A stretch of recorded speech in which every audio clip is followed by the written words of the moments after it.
Hello, everyone, and welcome to Radical Democracy. I am your host, Kamali Rose, and this is a special episode here, actually, doing something quite different than usual. And we're going to have our first guest on the show. Our first guest will actually be one of our Patreon patrons, support of the show, and good friend of the show, Steve Alvarez. So we'll have him on here shortly, and we'll be doing some discussion about what we're calling a segment called Comrade Comments. Whenever we get a comment from, we check our comments, and whenever we see a comment from one of our patrons, or any comrade of the show, then we try to highlight those when they garner some discussion and raise some discussion. And we got a few comments recently from Steve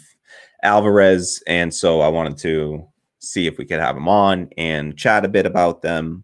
There's actually a few, but the main topic of the evening here will be Jimmy Dore and what he means to the left, essentially. And so we'll also maybe get into some discussion around third parties potentially versus working within the Democratic Party, and also Nina Turner 2024. So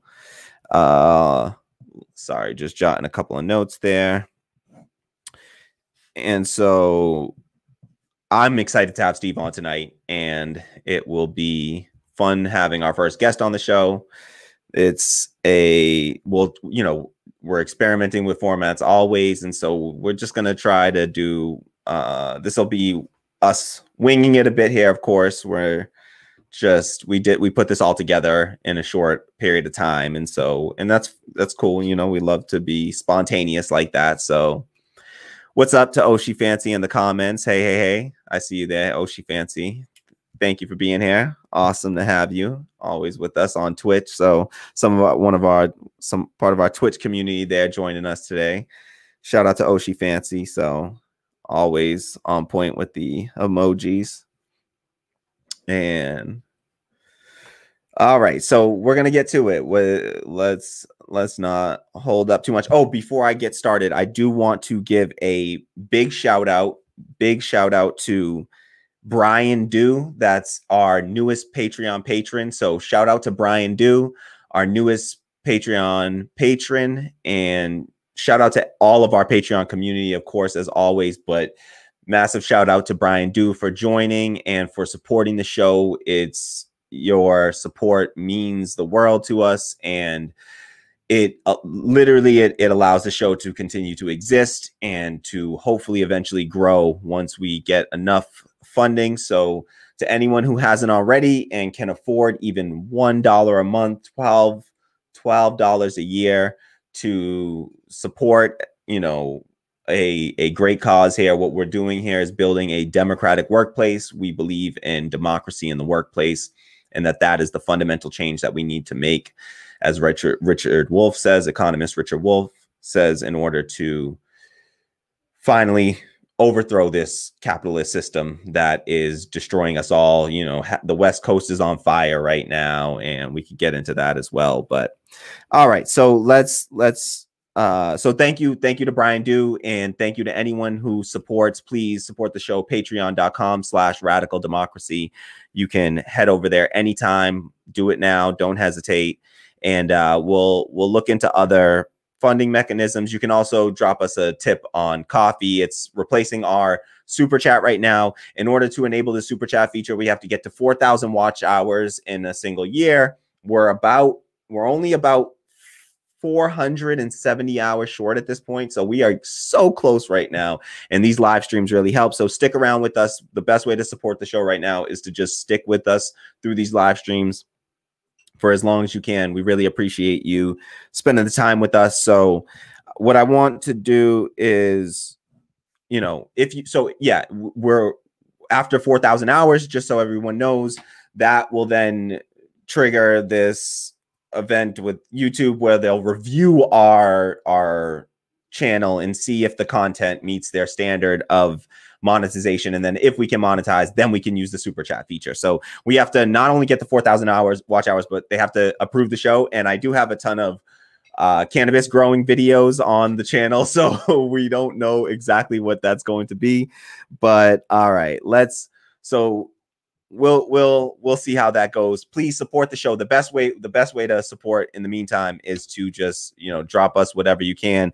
Steve Alvarez, who we're going to have on tonight, is actually our #1 supporter here, so we really appreciate the support from Steve.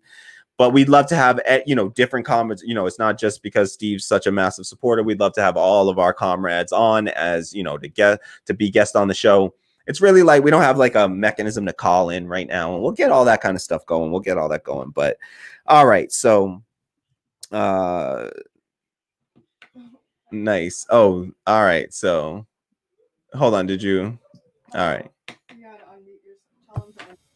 Yeah. So I was gonna intro him though. You are evil. You did that. Not me, Steve. See, so this is take Steve out for a second. I'm gonna do this properly. All right. Let's give this man a proper introduction. All right. All right, hold on. See, that's what we're talking about. We're experimenting. Steve got no warning, and we just ambushed Steve. I'm sorry, Steve. I'm sorry to ambush Steve like that. I apologize. We didn't mean to. All right, so hold on. We'll get Steve in here. Give me 1 second. I want to bring us in with the widescreen still too. Both of us widescreen when we do. So we're working on this. Tammy's our producer. Shout out to Tammy as always for all her help. All right, we're gonna get right to it though. We are gonna get to it. So with no further ado, so we want to get to this discussion about Jimmy Dore, and it was all prompted by a comment from one of our, again, biggest #1 supporter, longtime supporter of the show and patron, Steve Alvarez. He is a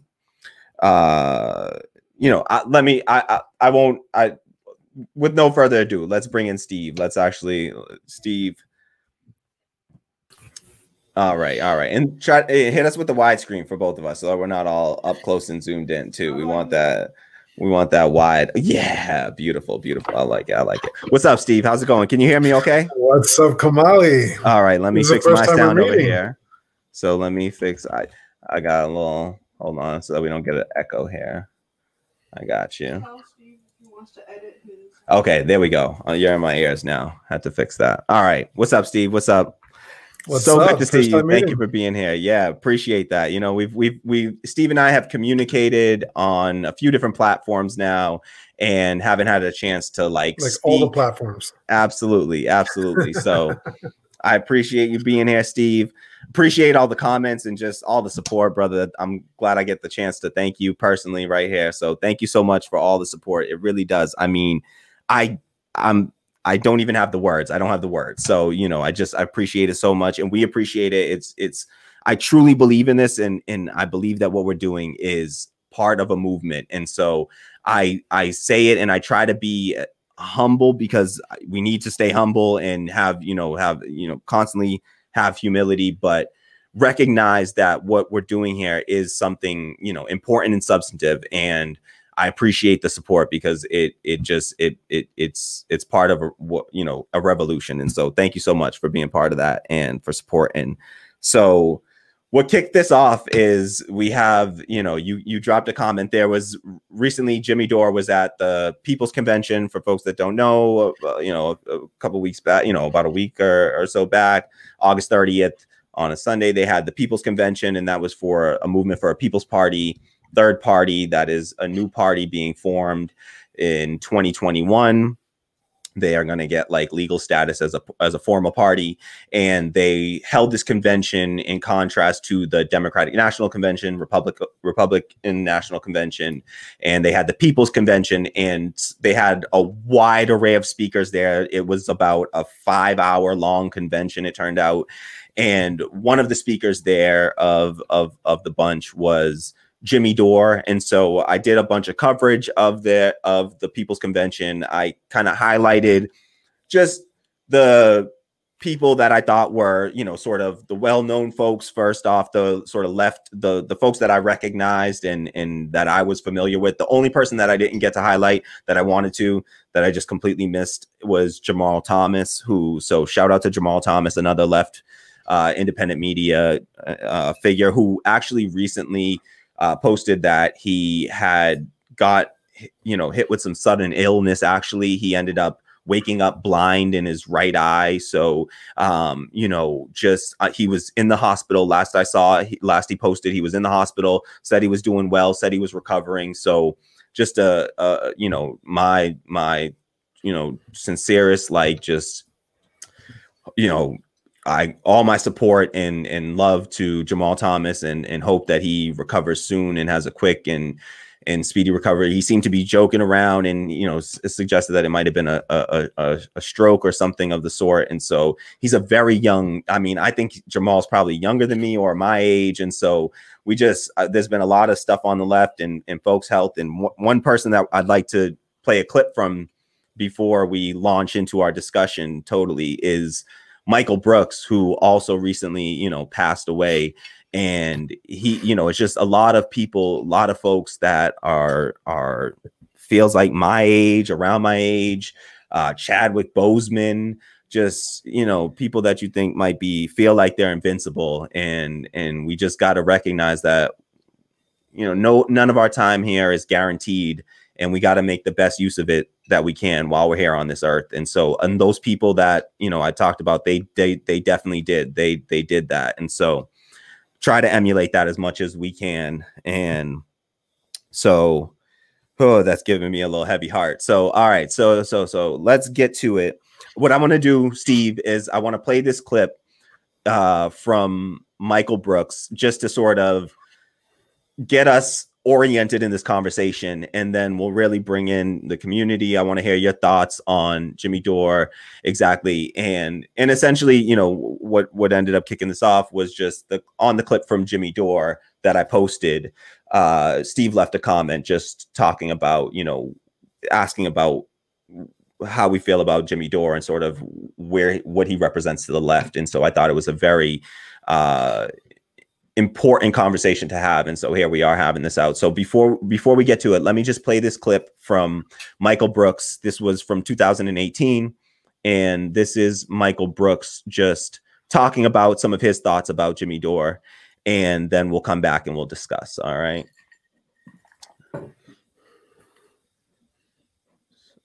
Give me one sec just to queue up.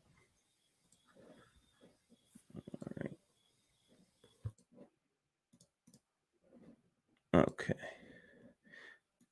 Tammy, mute me and Steve here. The beef with Jimmy Dore, and it's funny, even Matt.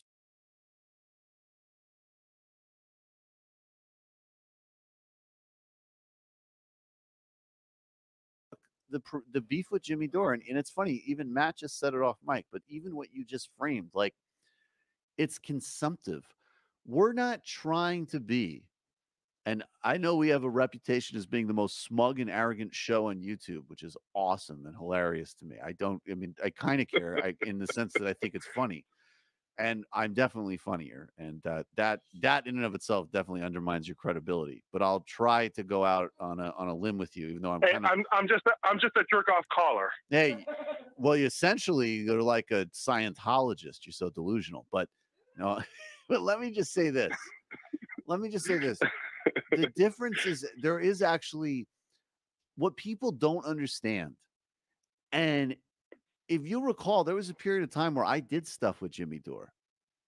And I honestly, if right after 2016, he didn't even have to say, in my opinion, I might not be totally on the same page with Sam. If after 2016 happened, he completely turned his focus to dealing with fascism, and continuing to support non-corporate Democrats and all the rest. But the endless whataboutism, the endless false equivalencies, the endless moralism, and the endless just focus on electoralism is bullshit, and it's substantively wrong. It's miseducating people about how to think about politics. And so if there was a dude who did a show that was less wonky than ours, that was less, whatever the fuck, And it was, but conveying the same message about power and strategy and capitalism, that would be awesome. I would give it nothing but props, and I'd continue to want to collaborate with him. And even the way you speak about Brazil, I'm sorry, dude, doing a fucking uncritical piece of coverage. This guy will do bullshit and then does a credulous segment about a far-right fascist facilitating project, which is imprisoning, I'm sorry, dude, one of the most important leaders on our planet. And if you don't care about that, we're not on the same team. I mean, these are substantive problems. If the guy was just more like meat and potatoes, that's fucking awesome. In fact, that's needed. And that has never been the beef, ever. It's in substance, period. And by the way, as far as I know, Jimmy Dore does not support Alexandria Ocasio-Cortez. No, well, he helped her. He had her on his show in the beginning when she ran for office, and he helped her, and that's great. I'm glad he does that. I think he also had on Connie Ella Ing. That's a good thing that he does. Now, I don't think it's a good thing that he immediately starts trashing her, which is probably what Jamie's referring to, as soon as she says like the most innocuous thing about anything. And also, to put your gun sights on Andrew Gillum right now in the context of the race he's in and the implications for voting rights 2020, not to mention the racial dynamics of it. Cui bono there. Yeah, very fucking stupid. So these are substantive things. They have nothing to do with how much you curse, how much you hate, Neera Tanden or Hillary Clinton. Nothing to do with whether or not you want to be wonky or not. You know what? He could have done the same Brazil segment. He could have looked out and he said, "Hey, Brian Meir, he's talking about U.S. CIA and corporate influence in Brazil. That's the kind of thing that I'm thinking about. Let me have him on for 6 minutes to explain why TYT giving positive coverage to car wash in the mainstream media is bullshit and we should be supporting the Workers' Party." That's actually his fucking mandate. So that's the beef, man. This is why your show is great. You have a sense of criticism, I think, unrivaled by anybody. Maybe jank, but that's a maybe at best. This is why I like your show. But his show is hilarious. I'm sorry. Well, that's I cool. But look, we can honestly, all kidding aside, that's cool. That's cool. You think is funny. That's great. I mean, I'll joke about that all day, but that's totally secondary. The beef in this show has nothing to do with his comedy. I've done comedy bits with Jimmy. I think Jimmy is a funny, entertaining, and interpersonally, in my experience, nice guy. But for all of the substantive reasons he outlined, those are problems in how you're doing politics. And I'm not trying to create broad reactive populism. I'm trying to create a left path to saving democracy and generating some type of what we call socialism, which means different things to different people.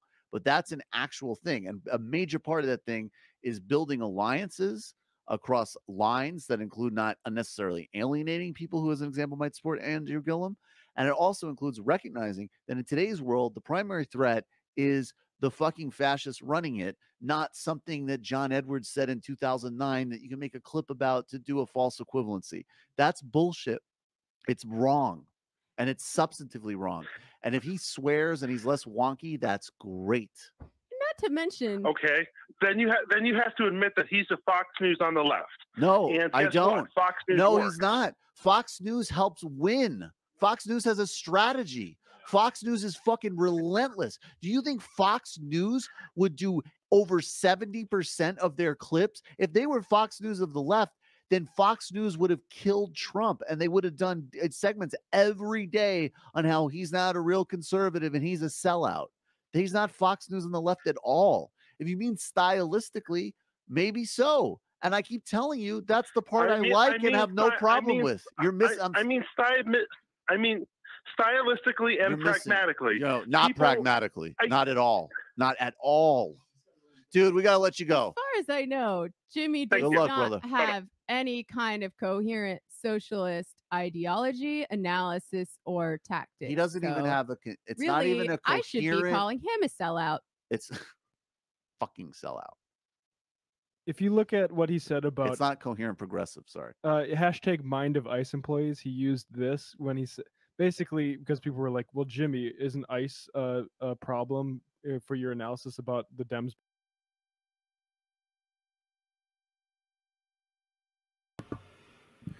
All right, so that was Michael Brooks, taking a call there from a caller who was absolutely incorrect because we obviously know that Michael Brooks is definitely funnier than Jimmy Dore. I don't know where the hell he got that from, but aside from that, I think Michael Brooks just took us, on a journey there. Like, he really laid it out, the case. The case even where you could try to make a case for Jimmy Dore and the clear case against Jimmy Dore he made there. And so this was 2 years ago, but I would argue that Jimmy Dore hasn't changed much in the past 2 years. If anything, Jimmy Dore has gotten a little bit more irritating and a little bit more divisive. So, all right. So, Steve, do you want to, first off say your position, how do you feel about Jimmy Dore? All right. So thank you for inviting me on your show, by the way. Thank you, Tammy, for setting it up. I want to say, first of all, I discovered you by, when Michael Brooks died. I was looking for someone who was essentially expressing the same message. Like, he had this mantra, or he had this fixation with developing solidarity on the left. Like, he was really troubled by what he was identifying as cancel culture.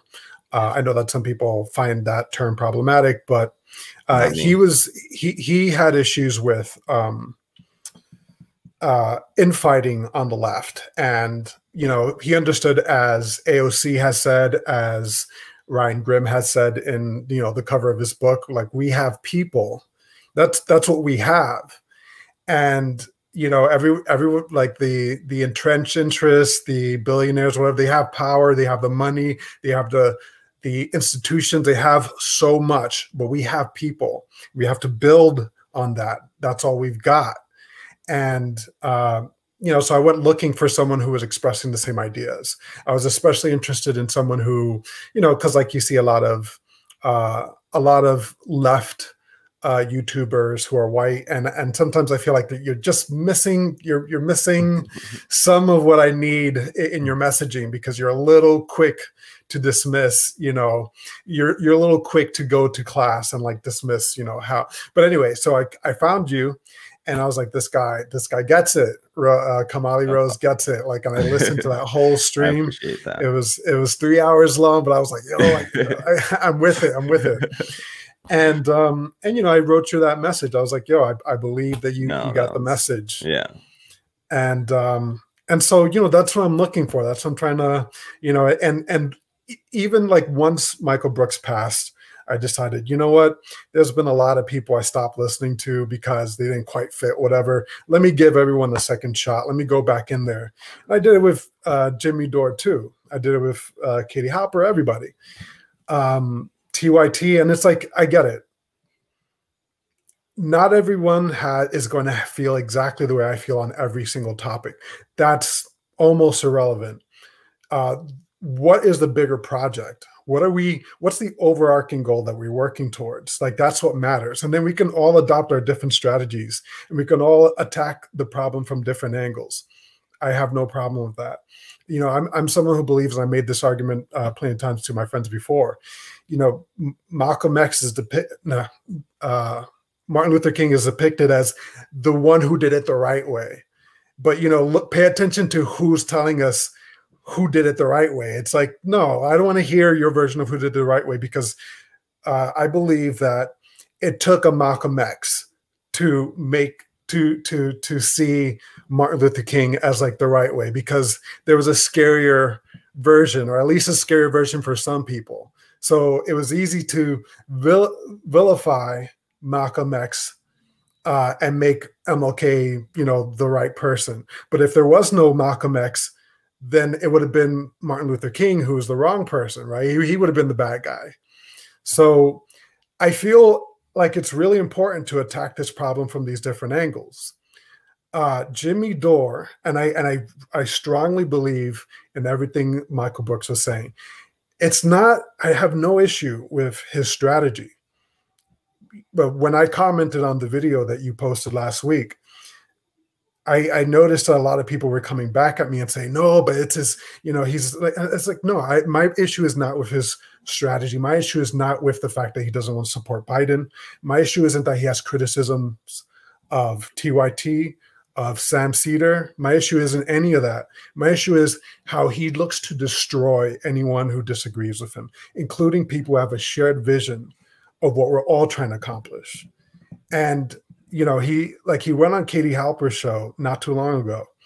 And, you know, it was interesting. They were talking about, I don't want to say Buddhism, but he was talking about the Dalai Lama. He was talking about, Deepak Chopra. He was talking about all these different like new ways of seeing yourself and connecting with your body, your emotions, or whatever. And then within the snap of a second, he just like contradicted the shit. Sorry, no, you don't gotta swear away. Don't worry about that. Yeah, no, don't worry about that. He just like contradicted the living crap out of himself. Yeah, just like completely lost train of what he just finished saying to call everyone from Bernie Sanders to AOC to TYT to like all the, you know, would-be allies, cucks, losers, liars. He disqualified them. He said that they were lying, that they were dishonest, that they were, and he went, you know, he turned his guns on Katie Halper and called her a cuck. And when she asked a question, trying to get him to clarify his position on something, he said, "Oh, well, you must like getting fucked up the ass." And I felt like, you know what? This guy's trash. What is he even doing here? I get why she's running a business. She's trying to, you know, do a thing. And I believe, you know, her interest in bringing him on was sincere, you know, trying to get, you know, diverse. But I feel like, no, you're poison. You're a grenade. Anyone around you who doesn't see things exactly the way you do is going to get blown up by you. Yeah, no, I saw the interview that you linked to, and as you mentioned in your comment, and we'll drop a link to that comment to that exact comment in the description box below. We'll get that link added for anyone that's interested in seeing the context of the original comment there. But Steve just pretty much summed up his comment and added a whole lot more you know, emphasis behind it there. So I think you did more than enough of a synopsis of that. So yeah, in that interview, unfortunately, I think the way that Katie Halper clipped it, by the time that I was able to watch the interview, she cut out the ending of it where Steve is referencing. So I haven't seen that actual clip, that part of the clip. I've only seen the sort of the tamer part of the clip where he's sort of still going off and losing his cool after having, like you said, mentioned all of this sort of spiritual awakening, you know, stuff. And then he completely just, you know, and Katie Halper called him out on that in the midst of it. And I thought that she made light of it pretty, and, you know, just called it out pretty well. But so I haven't seen the actual ending clip where he goes off on Katie Halper like that and it was disrespectful. You know, I will take your word for it there. But I did see Katie Halper referencing it in a following, you know, some follow-up video on the Katie Halper show, where she then referenced it and just said, you know, essentially she downplayed it. She just said, yeah, Jimmy and I are still friends, and she seems to try to take that position. And I think she's just trying to be sort of mediating in a sense. But I originally took the position that, okay, you know, I feel like Jimmy is, and I think that a lot of people will say this. We had a comment actually from one of our, you know, we had a new comment drop in there where I saw someone say that, you know, Jimmy Dore was their sort of gateway to, you know, Rye 87 says, I'll say this, if it hadn't been for Dore, I would have never started watching Majority Report. And so I think that that's something that I've heard from multiple people now. And so I'm trying to understand and accept that and at least take that layer into account. And I don't think that Michael Brooks necessarily took that layer into account, but on the other, what Michael Brooks was really taking issue with there was the substance being the issue with Jimmy. And what you're talking about, I think, is another issue in a totally valid issue, is the divisiveness on the left. And I don't even think that Michael Brooks necessarily covered that in this clip, but I think that if you asked him, that he would have had a similar take. And I tried to find something of him referencing that specifically, but just wasn't able to find it. But I'm sure he's discussed that specifically. But I think that there is going to be the set of folks that say there's a funnel, sort of a funnel to the left. And I know that I followed sort of through a certain funnel, and my funnel was sort of, it honestly started with like, what's his name? The comedian on HBO, British guy. Why am I? John Oliver. John Oliver. Yeah. So John Oliver, it started with John Oliver, and then, you know, like Stephen Colbert, and then it was TYT, and then it was Majority Report, and then it was Kyle Kalinske, Secular Talk, and then it was like Bread Tube, Non-Compete, Philosophy Tube, Angie Speaks, you know, getting a broad range of leftists, anarchists, sort of, you know, listening more to Jamie Peck, really dive Michael Brooks. Once I hit onto Michael Brooks, and sort of, it was through Majority Report that I found Michael Brooks originally. And then it was just Michael Brooks became my, like, anytime something happened, he was the first person that I sort of wanted to get his take on it. It's like Noam Chomsky. And I think that Michael Brooks was literally our generation's Noam, you know, a young Noam Chomsky, essentially. And so he was on his way. Absolutely. So when he says things like this, I really take that into consideration, because I think that he had a very, very valuable opinion. And I think that his strategy of trying to unify the left, I do believe, is the correct strategy. And thank you so much for what you said. I really appreciate that. You know, it's just deeply humbling, and I appreciate that so much.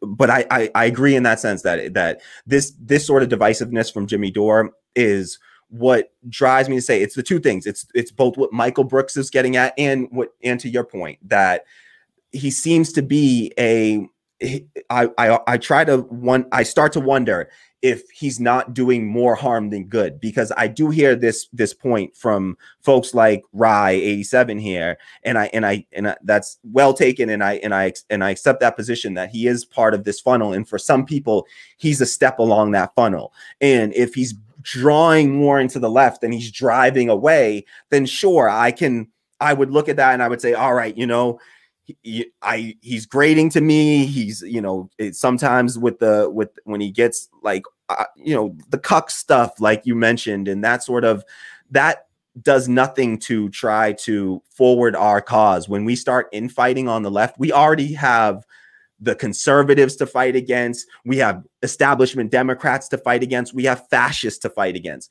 We don't need to be fighting against each other on top of that. Like, we already have enough fronts to be fighting on already, and we cannot be creating new fronts to have to fight along amongst ourselves. Like, that can't be a left that the goal is to win. If we really believe in our ideas, and we really want this strategy to succeed, we want to see people have the substantive rights that we argue for every day of our lives and fight for, then that means that we have to try to build a mainstream, not a subculture. You know, it can't be some counterculture, subculture left. It has to be a mainstream left. And that means that we have to bring in a broad base of our fellow compatriots and bring them into our, you know, they have to be willing to come over to our side and to share in our ideas. And if we have people sort of at the gates that are, you know, spitting on people as they try to come through, then that doesn't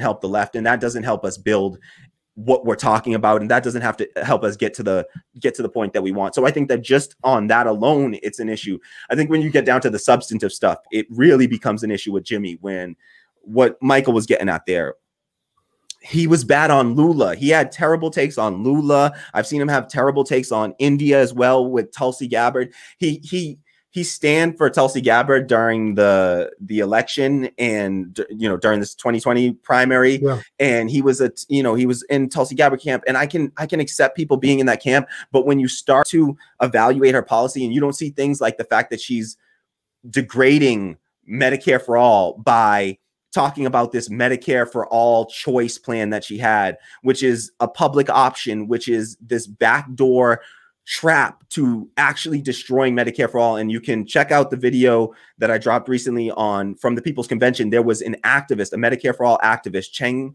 Sim Lim, who spoke about this, and she gave you some inside details about the real gory details about working under the Obama, you know, campaign and administration and fighting for Medicare for all and having them, you know, trick them the whole time with this public option, and even not, you know, behind closed doors, not even supporting that public option that they claim to support, and knowing that even a public option, if it had passed, would still be a failing policy, because we could get into that. But, you know, this is, so when you start to get into the substance, he tends to have a bit of a nationalist perspective, which I can take some.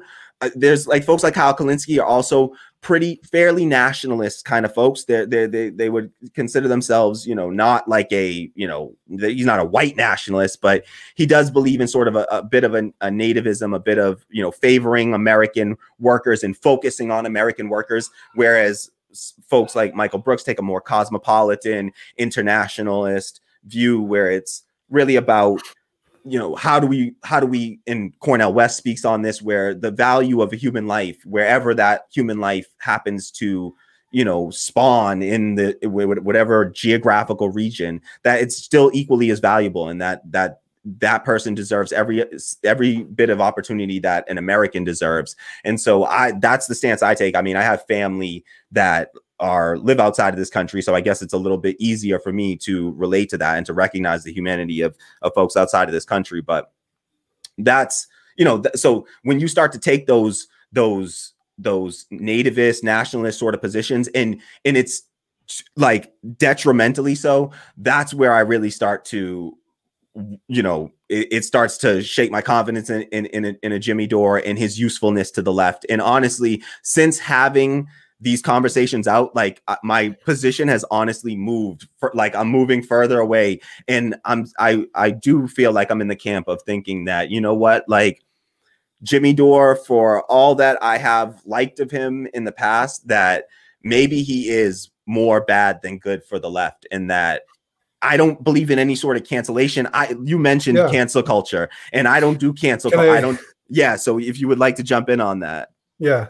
So, I mean, yeah, no, and I agree with you. I think, look, I think I shared a video of Vosh. I forgot if it was with you or Tammy recently, but he had a very interesting conversation where he was talking about, you know, leaving room for redemption, giving room for people to come back. You know, like, are we saying that neo-Nazis can never not be neo-Nazis again and try to reform? I remember seeing a former neo-Nazi talk about how he was working to get young neo-Nazis or would-be neo-Nazis out of the movement, trying to steer them away. Do we not want to have those people again? I agree with that sentiment. I think that, you know, if we on the left believe in restorative justice, we believe in prison abolition, we believe, like, then we have to believe in this larger project of like giving people a path back. And I believe in that path for Jimmy. I'm sure if you heard me talking about this, you'd probably call me a cuck. But I feel like I forget the gentleman's name in the comments. Rye. So he was saying, like, Jimmy was my gateway in, and like, absolutely, like, we need as many gateways in as possible. Some of the people that found their way to the left from watching Ben Shapiro and then being debunked by someone on the left. You know what I mean? And so it's like, I have no issues with how you got here. I have no issues with, you know, the person who got you here. My issue is how destructive he has been, or the potential for destruction he has. You know, so for example, look, I'm not worshiping at the altar of Bernie Sanders, and I think that we can all agree that a lot of people on the left, you know, are misunderstood because they think that we think Bernie is beyond reproach, but really what we like are his policies, right? And so when he moves away from his policies, we're, you know, not as big on, you know, backing him up. And so what he's doing right now is supporting Biden. We're like, okay, Bernie, thank you so much. You got us here, right? You changed the conversation. Since 2016, we're having entirely different conversations. This might not be happening. None of this might be happening if not for him. But as I understand it from watching Michael Brooks clips, Jimmy Dore has completely disqualified, eviscerated Bernie Sanders and discredit him and everything that he's done. And it's like that purity, that level of purity that you need to be worth Jimmy's approval is like, you know what? Why aren't you doing it? Why aren't you running for president? Why aren't you, like, you are the only one with the answers. Go ahead and do it, brother. You know what? And that's another great point. I love Tim Black is another person that I've seen go off on this recently, where it's like, because one thing that Jimmy does and Tim Black went off on this behavior. He wasn't referencing Jimmy Dore, but he might as well have been. And it was in that clip that where Michael Brooks was speaking, they talked about him. Essentially, Jimmy Dore, he gave a platform to AOC early on, but as soon as she said, did anything that was somewhat, favoring the establishment in any little way, she had to make some sort of concession, because that's her job. She's fighting on the inside. We have to recognize what tools she has available to her, and she's literally just doing her honest best, and she stuck her neck out there just running and doing what she does. I wanted to run for office. I know how difficult it is for a nobody to try to even gain that sort of support and to have even the faintest chance. And she was running an uphill battle, against all odds, being outspent 10-1, and against the democratic machine politics of the Bronx, and still, like, she stuck her neck out there and got this far. And so to sit there and criticize somebody like that is like, it's always people that aren't doing it themselves. They're not out there sticking their own neck out there. Cenk Uygur at least tried to run, and then look what happened to him. You see what happens, where it's like popularity alone doesn't do it for you. There's a lot that goes into being able to even, win in politics in that way. And she does that, and people like her do that. And so to turn around and then have no sort of fair, like, it's okay to criticize them. It's not that when somebody like that gets into power or something like that, or wins, that means that we don't criticize our own. We criticize Bernie, like Steve just said. We'll criticize Bernie. We'll criticize an AOC, but to attack in a certain way and to tear them down and to focus on them. This is actually why I stopped listening to David Pakman, because of his coverage of AOC. It was so biased. I could not believe it. To hone in on her. She had some interview where she said some things about the situation in Palestine, and she was right on the substance, but she didn't say it in the most politician-y way that she could, and they jumped on that. And I mean, what she said was real, like calling Israel essentially an apartheid state, saying that they were annexing land from Palestinians, and she was totally right in that, but she was uncertain in her speaking, and so they used it as an attack point. And to jump on somebody on our side like that over an issue like that, and to pile on when this is like all the things you can focus on. Like, I know what it's like trying to like pick the stories that you only have limited time, and to use up your limited time on the left attacking one of our own, tearing down one of our own, when that person is, again, somebody that we must be allied with. If we can't ally with an AOC in Congress on the left, then we have no hope in electoral politics, and we should not be covering electoral politics in any way, shape, or form. We should be completely ignoring it, because if we can't work with people like that, we can't work with anyone in the halls of Congress or any of these institutions. And so when Jimmy tears down a person like that, it's, I just like, Tim Black is right on it to say you can't, it's oftentimes, it's not just the Jimmys of the world, but it's other folks that are sort of these, armchair warrior sort of thing, where you're not really out there sticking your own neck out there. So you can't really criticize folks like that. And Jimmy, he has a really easy job as a comedian to just tear people down and not have to fall. He always says, falls back on, well, I'm just a jerk off comedian, which that caller sort of referenced. Jimmy will say, well, I'm always just a jack off comedian. I'm a jack off comedian. He'll fall back on that. But it's like, no, you have real power on the left. You have a real platform on the left, and you owe it to the left. If that's what you believe in, and that's what you claim to believe in and claim to be fighting for, then you have to be careful about what you do. I'm not you have to self-censor in some ways to make sure that you are being careful about what you're putting out into the zeitgeist, because it pulls people in one direction or the other. And with Jimmy, I think that it can often set people's targets on people that are making an honest push on the left, and instead of criticizing them, I forget who it was that somebody made the point that, like, listen, if I'm gonna take an issue with somebody that, like, it's like your family, I'm gonna bring you in. I'm not gonna make it public and put it out there into the public sphere just because we have some small dispute between, amongst family here. It's like, this is like family business, and we got to handle this like family business. And so you don't put family business out there like that.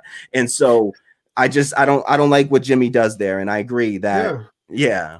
Imagine if every dispute between, like, a loved one or a friend or a colleague turns into total war, where it's like you're shouting cuck at each other. Like, that's what he does. And here's the thing: you have to prioritize. Like, so, okay, I get it. You're a comedian. You have your show. Whatever. Like, maybe comedy is what got you here. You have to prioritize, though. Are you working on a leftist project where you're helping us get to the society that we want to see, or are you comedian first?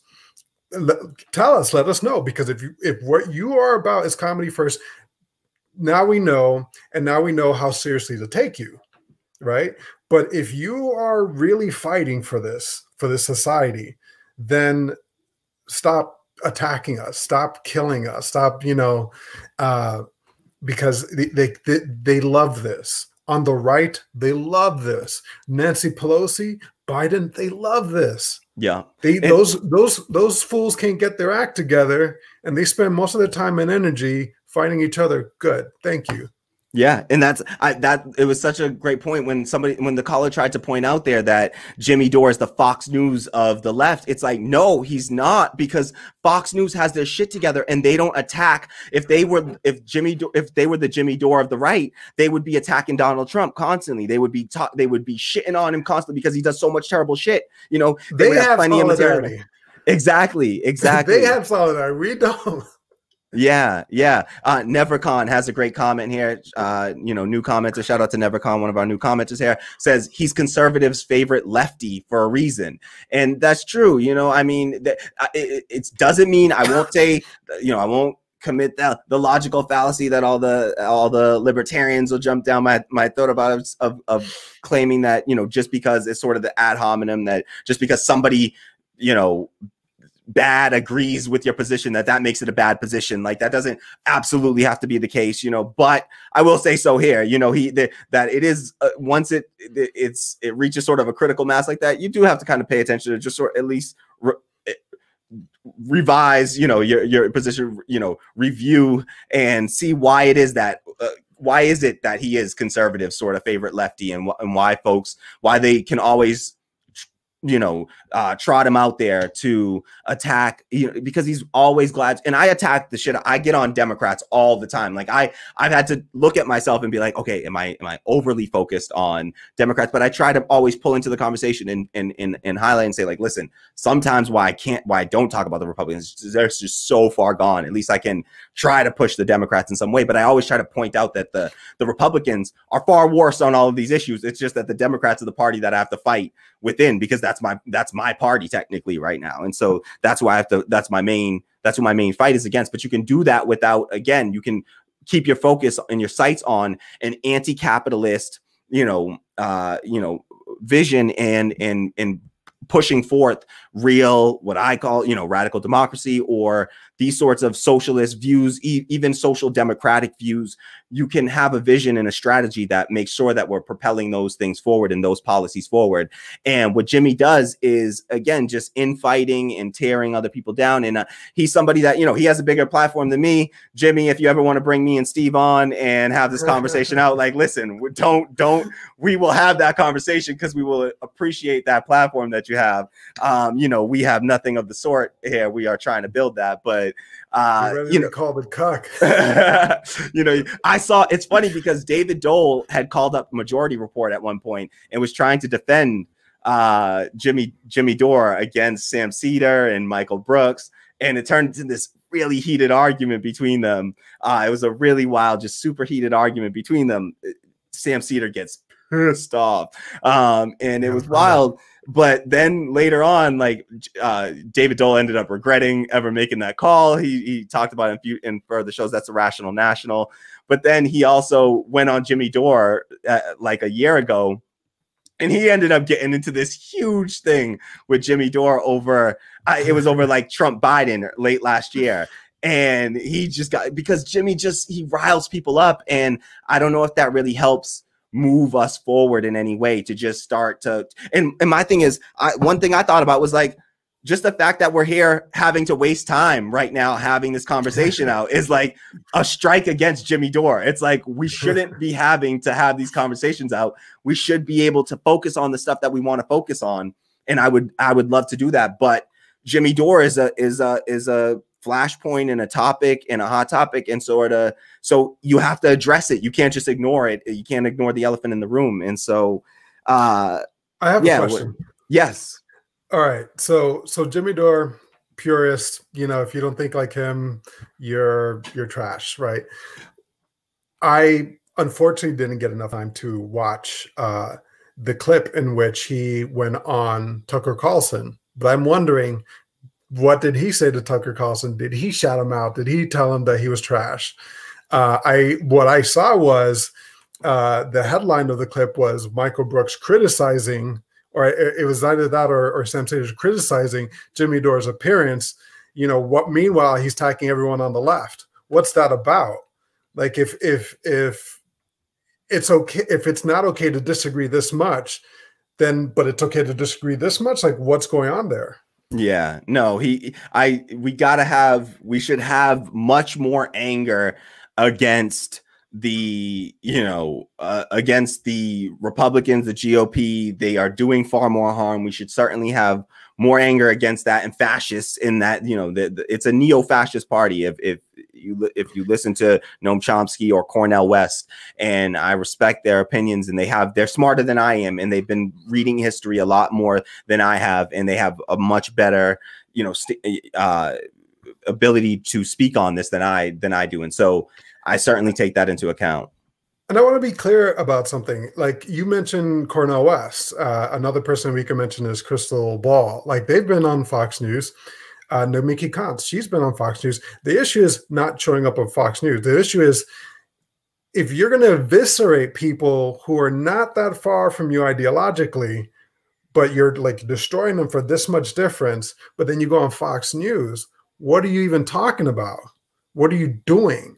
Are you serious? Yeah. And I think the answer is no, you're not serious. Yeah. And I think that's the thing about Jimmy, is that he falls back on the, I'm a jack off comedian bit, but it's really, we have to recognize that he has a massive platform and a massive following. And if he's keeping people trapped in this sort of, I feel like what might be happening with Jimmy is that people are on a path to the left, and they sort of get stuck. He's sort of like a quicksand that you kind of can fall into, where if you fall into that cycle, you'll focus all your time. And again, it sort of goes to what Michael Brooks was saying about the substance and Jimmy has this focus on electoralism that he talks about, where it's like you can't just focus 100% on electoral politics and then just get all riled up that electoral politics is bullshit and the system is trash and the system is broken. But then all you do is focus on nothing but that and draw everyone's attention and suck up so much oxygen with electoral politics. Because I think I wish if more people like him were saying, okay, well, now that you do this, but then we have to, what's the antithesis to this sort of ideology and this sort of what's happening with us and this neoliberal sort of hellscape that we live in now? Is it just we just shout cuck at every blue dog Democrat and establishment corporate Democrat and even people on the left on our own side until our faces turn blue? Is that all we're going to do? When do we start to actually build to fundamentally change the system? And that's what I'm constantly honing in on and trying to focus in and draw attention to. Listen, to me, I've read and watched, and studied essentially a lot of Richard Wolff and Cornel West and Noam Chomsky and Chris Hedges and David Harvey and Sheldon Volin. And the answer appears to be, in my opinion, is, in Black socialists in America, I think that they have the right sort of focus on building dual power and recognizing that right now the systems are collapsing around us. The institutions that people trust are collapsing around us. The institutions of like corporate media and Congress and the presidency, just these the criminal justice system, the police approval is at an all-time low. And these are like, people, the institutions are failing people, and people are recognizing that. And it's a time for us to now build up power in the sort of wake of that destruction, in the wake of that collapse. We need to be building up a new system. And Jimmy's just going to be sitting there like screaming at the fallen White House as it lays in shambles. He's just going to be sitting there screaming to nobody about this stuff, instead of actually building up and telling people, okay, well, what's the next move, Jimmy? What's the next move?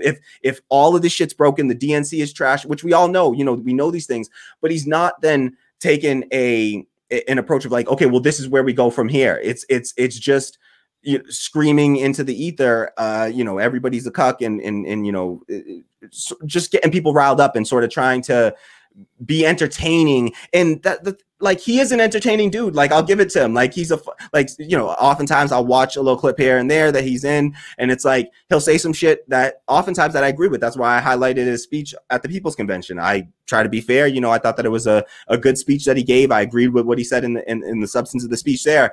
And so, I highlighted there. And so it's not like he's totally useless or anything like that, but it's the worry that he is doing more harm than good is what I'm starting to, come to terms with and recognize, and think that, maybe he is toxic to the left, and he is a problem, and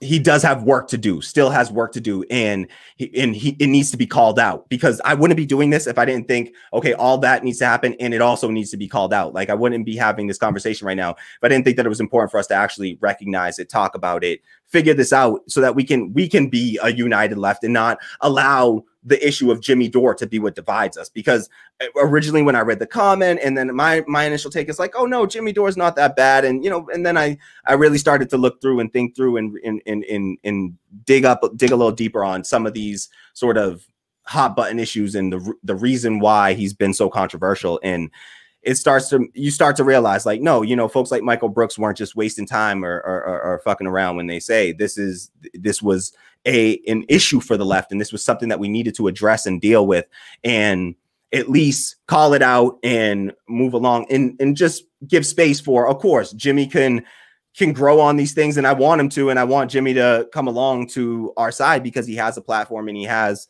a following. And so I would like him to come over to our side, but he needs to recognize that, like, he's doing damage on the left at this point, and he's got to adjust this sort of his focus on the electoralism and the lack of a true socialist, anti-capitalist vision and focus. And so he just doesn't have that, and he doesn't seem to have a cohesive, coherent vision. And I don't see a good space being taken up on the left by him right now. I feel like it's doing some damage there. So can I respond to something that What Up America was saying? Yes, I wanted to get some comments in here, actually. And so sure. let's pull up. So you can start. I'll pull up the comment. Sure. There was a couple of things that What Up America said, and I obviously consider him a comrade because, like, he's been in the show and he's a patron of yours and very supportive of the community. But essentially, like, he said a few things, including my one argument is that Jimmy Dore appeals to a different group and could be a gateway drug to leftism. I agree. I said that earlier, that there's many different entryways into the left, and we welcome all of it, right? He said earlier that he's not going to go anywhere. I agree. Jimmy Dore is not going to go anywhere. He's not going to overnight lose 800,000 of his supporters, and that we need different angles and different people doing different jobs within the left. also agree with all of that. I think what's important is that we contextualize everything. Like, I'm cheating right now because I'm going off of what Michael Brooks has said and often says. It's like we have to be able to accept complexity, right? Jimmy Dore is, we're not going to cancel him. He's not going to disappear. He is doing some functions, but we have to contextualize him and keep in mind that he's not, overall, I don't feel like he's doing us huge favors. I think instead he is more than anything perpetuating infighting, and he's doing a lot of other work. But here's another example. Jamal Thomas, you talked about him earlier. He has pretty much the same stance that Jimmy Dore has, and he is pretty critical of people on the left. But I'd say that there's enough of a difference there when he's like being critical. He's not trying to eviscerate. He's not trying to discredit. He's not trying to make you stop listening to Sam Cedar or not completely like say, like, hey, unsubscribe. They're fucking like there's a different workload that he's working with. There's something else that he's trying to do. He's trying to convince you that what they're saying is harmful, but he's not trying to say, don't ever go there again. They're like, and it's like, there's enough of a difference there that I can still support Jamal Thomas. I can still watch his program and take into account what he's saying and weigh it against other things, and not like, okay, this person's telling me that this one's going to murder my children. Like, that's a whole different conversation. Yeah, no, absolutely. And I think that's the real key issue there is that, and I agree, because Jamal Thomas, actually, he used to take some positions that I was so against. You know, I at one point I had to stop listening to for a bit because I was still in my feelings about certain things about like TYT, and I didn't have a certain critique of them, and I was just starting my journey over to the left. And he was really critical of TYT, but he did it in a way that made me say, you know what, I'm still going to check him out. I still want to subscribe to him. I still want to keep him on my feed. I still want to hear from him. I kept watching his videos, you know, like I would still, but I used to chat in his thing, but like, it didn't push me away from him or push me away from the left, for sure. It didn't make me feel like, okay, the left is hopeless as well. Because sometimes when from Jimmy's read of things, you would think, okay, well, fuck it. Like, why try? Why sit here and even work on the left? Because it all sucks and it's all shit. And, you know, you say the right shit, but it sounds like the left is shit too. And why do I want to be a part of this? Like, I don't want to be a part of this thing because it's unwelcoming. And I don't want to, if we don't build a welcoming left, we got to recognize that we are not the popular, you know, left isn't we're not mainstream. We're not the most popular. We don't have popular appeal yet. In order to gain that popular appeal, we have to be able to welcome people into the fold. And so if you're just standing at the gateway, again, just like being a troll to them and shitting on people as they try to walk through, it's like it just pushes people away and pushes people out. And I think it takes up space on the left. His shit just takes up space that I don't know that it's not moving the conversation forward. Like, you know, when Michael Brooks passed, the strategy? What's the strategy?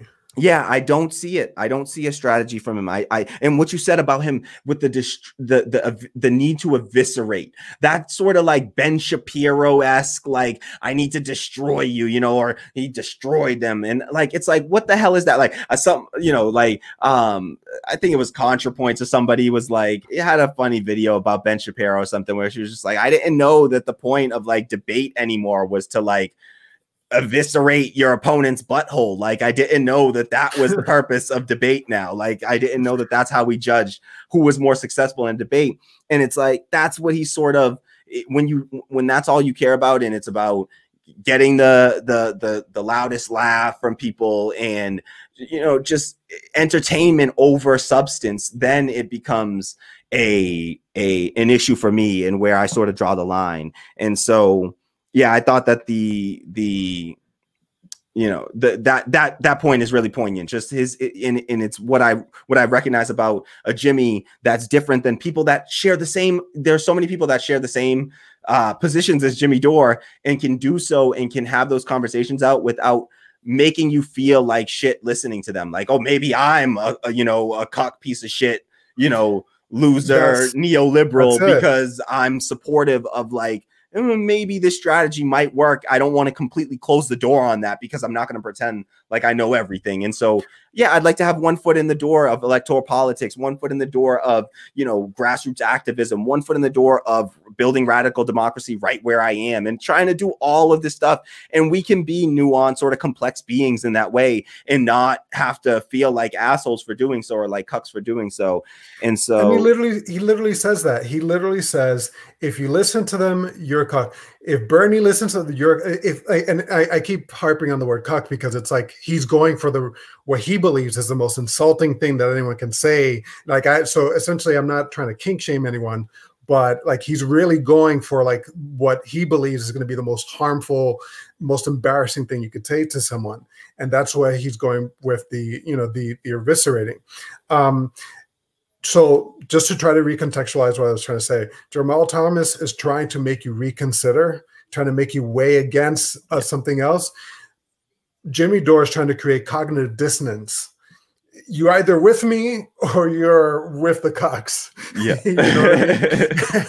And it's like if those are my options and you're trying to tell me then you're not giving me any options. You're basically saying, I gotta leave you because it's just you over here. Yeah, because that's what I was gonna say too. It's like the Jimmy Dore left is not big enough to be like a winning coalition. Like you can't win with the Jimmy Dore left. So you gotta be able to expand outside of your own, just like hemisphere. And so he absolutely needs to be able to, and he just doesn't. He's closing off all of those.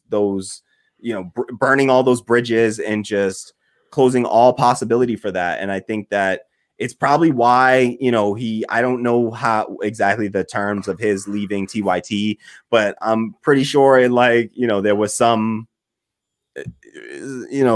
shit going on there where it was like, just not some of that tension that's created from a Jimmy. I think Jimmy is either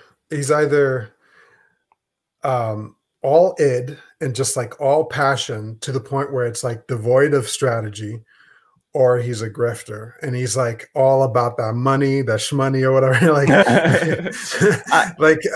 But it's not.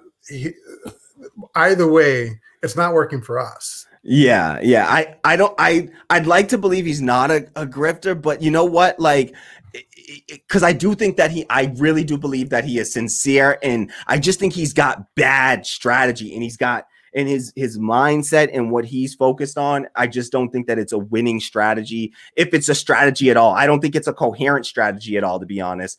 But I do feel like, I'll give him the benefit of the doubt on that, and I feel like he's probably being sincere. He's just sincerely wrong. Like he's genuinely wrong. But I do feel like you can't be, I don't know if you can have that much energy about something that you just absolutely do not believe in like that. But this dude is at a fucking 17 out of 10 at all given moments whenever he's talking about any Democrat, anything. And so I don't know that he could grift that hard. Like that would be some masterful grifting. But even if it's not, like you said, it's like whatever it is, it's not working for us, is what I would say. Is like it's not working for us right now. It's who it's working for. The people that I associate with, they're not. I don't have a lot of Jimmy Dore fans in my just circle of friends, and I have a lot of friends on the left, and a lot of friends that are of the left are on very heavily on the left, and I don't see a lot of folks that are Jimmy Dore stands out there. I think that's because I think that he'll appeal a little bit more to white folks than he'll appeal to black folks in a certain way. I think that he'll appeal just in a certain, with the sort of nationalist nativists. I don't care about India. I don't care about Brazil sort of, attitude. I think that will be red flags to certain, peoples of color, black folks, brown folks all over. And so I think that, yeah. So yes. I just want to say that, I'm a student of psychology, and I feel like sometimes we like to go for simple answers. We like simplicity. We like categories. Like the human brains are quick to try to find simple solutions because it's efficient. Our brain doesn't want to do the work. I think that Jimmy Dore is not necessarily either so passionate that he's devoid of strategy, or so much about the money that he's like really lying. I think it's a complex thing that's going on inside his head. And I think he's like, you know, when it's convenient, I'm just a comedian, right? He hides behind that. But then, you know, you see the passion all the other time, and it's like so I think I don't think it's necessarily either or. I think it's just like he is just kind of a mess, and he's happy to make money being a kind of a mess, but passionate that everyone else is stupid and doesn't get where he's coming from. Yeah, I think you're right. I think that your analysis of Jimmy Dore is pretty damn spot on, and you're probably ahead of the game on this one, ahead of me on this one for sure. But I feel like my position has shifted, and I feel like he is, you know, I at least will be a little bit more cautious in how I, you know, I haven't used him for references on my show thus far, because honestly, if I'm being real, I just don't watch Jimmy Dore anymore. I stopped watching him around the time that he split off. I watched him for a while after he split off from TYT. I watched him for a while after that, but then it was honestly like he started to wear on me, where it just, there was no, he wasn't putting forward a vision. There was no vision, and it lacked vision to me. And with Michael Brooks and Kyle Kalinske, I can see a vision. I mean, but he would shit, because that was the thing that really, I think, drove me away from Jimmy Dore, was the way that he shit on even like things like the Justice Democrats. Like, it was like, dude, what are you doing? Like, what are you doing to help this movement? Like, what are you doing to push this along? And other than, you know, you're sitting there shouting and getting people angry and riled up, like, great, you know, but what is it? I saw Justice Democrats get 4 people in Congress who are the most, you know, the people closest to my values, people that I'm actually like, I care to listen to, that I feel like represent me in some way. And they got me, you know, engaged in politics. Cenk got me volunteering for the first time. For the first time I ever volunteered was through stuff that I heard about through TYT and through Justice Democrats. And I was making phone calls and for the first time through Justice Democrats. And so that's real. And it's not just like empty, oh, it's just all electoral. There was a deeper strategy behind it, building a united left, but also building, you know, grassroots power, you know, organizational power on the left. And there was real substance behind it. And so I just think that when he started shitting on Justice Democrats, is like, oh, you know, you're doing nothing, and these people are all that he equates them to being establishment Democrats. And I'm just like, you gotta have nuance, Jimmy. Like, you gotta have nuance, Jimmy. If you're hearing me, like, debate me on. You gotta have nuance, Jimmy. You can't be doing this shit. Like, you gotta have. We gotta be better than that on the left. And so I really do. I just think that he's created this universe that he lives in, where he is you know. You either follow like the ideology of Jimmy, and if you aren't completely aligned with that, then it's just about the, you know, just attacking, tearing down, instead of trying to, don't straw man our even our opponents, much less our allies. Don't straw man them. You know, you should be iron manning them, or whatever the hell they call it, or whatever, where you build them up, and you try to take them, you know, assume that they're sincere and take them at their best, and try to see what, you know, build some sort of cohesive strategy around that, and try to build towards some sort of movement. But I don't see that from Jimmy, and that lack of vision just is what really drove me away. Just the sort of blind attacks on the Justice Democrats platform, without telling me, okay, well, what do we do instead? What are you going to do instead? What are you focusing on? What are you focusing people's attention on? And if it's Tulsi Gabbard in the 2020 campaign, I'm sorry, but that was a losing strategy. Just like, you know, it's Bernie Sanders, at least we can say moves the conversation forward in some way. And I think Tulsi did serve a purpose. Like, I was still like, I'm a fan of Tulsi. Don't get me wrong. I like a lot about Tulsi Gabbard. I have a nuanced take on Tulsi Gabbard. I don't like her position on things like Medicare for all, but I do think that her anti-war stances are great. And I think that she's a powerful sort of anti-war voice. But but if that's his strategy, then it's not working so far, and I got to see more. And we could get into the discussion, because something else that Steve had raised was a conversation around third party voting, and just it's a very interesting debate on the left that I think is going to have to happen over the course of the next few years, especially with the Movement for a People's Party. I think that this is something that we're going to have to figure out. And I've been watching a lot of Michael Brooks on this topic too recently, on the topic of third parties. But before we get into that, I'll just check with Tammy real quick to see if you have anything else you want to jump in and say there. See, we'll take a few comments too, and you can respond to some of the comments as well with me, Steve. Are there any comments we want to get to, Tammy? Yeah, so Tammy has a few comments we want to jump in, throw up there. So, all right, so Tammy says, how does your position on Jimmy shift? What was it before? And what's your take on cancel culture on the left? Does Jimmy cancel other people? Should Jimmy be canceled? So keep that up there for a second, because that's a lot there. So, and we can get your thoughts on this too, Steve. But my position on Jimmy shifted because I've gone from being a fan of Jimmy Dore to being neutral on Jimmy Dore to now feeling like at this stage that I worry that Jimmy Dore is doing more harm than good at this stage, and that we need to call him out on it and let him know what he needs to do better, so that we can hopefully bring him in eventually, because he has a massive platform and a massive following that I would like to bring along, but it's not so large that we need to do it at all costs to the movement itself. And so we have to be smart about this and say, listen, like, you got a ways to go, Jimmy. And I think there are plenty of people that will watch Jimmy Dore and can still vibe with folks like us and be like, okay, but I still see how he can be annoying and be a problem to folks on the left. And so that's sort of where my shift was. And then as far as the take on cancel culture, Steve kind of got into a bit and just saying, but I honestly feel sort of in his final, days, something that Michael Brooks was really pushing for was trying to cancel culture, essentially, to try to get us out of this, to recognize. And Ben Burgess, I think, has the best take that I've heard on sort of cancel culture, and just recognizing that it is a problem on the left. It does exist on the left. The real cancel culture that matters to me is when people do it to try to make people lose their jobs. Like, that's the point where I think that boycotting something is fine, because a boycott is like this external protest.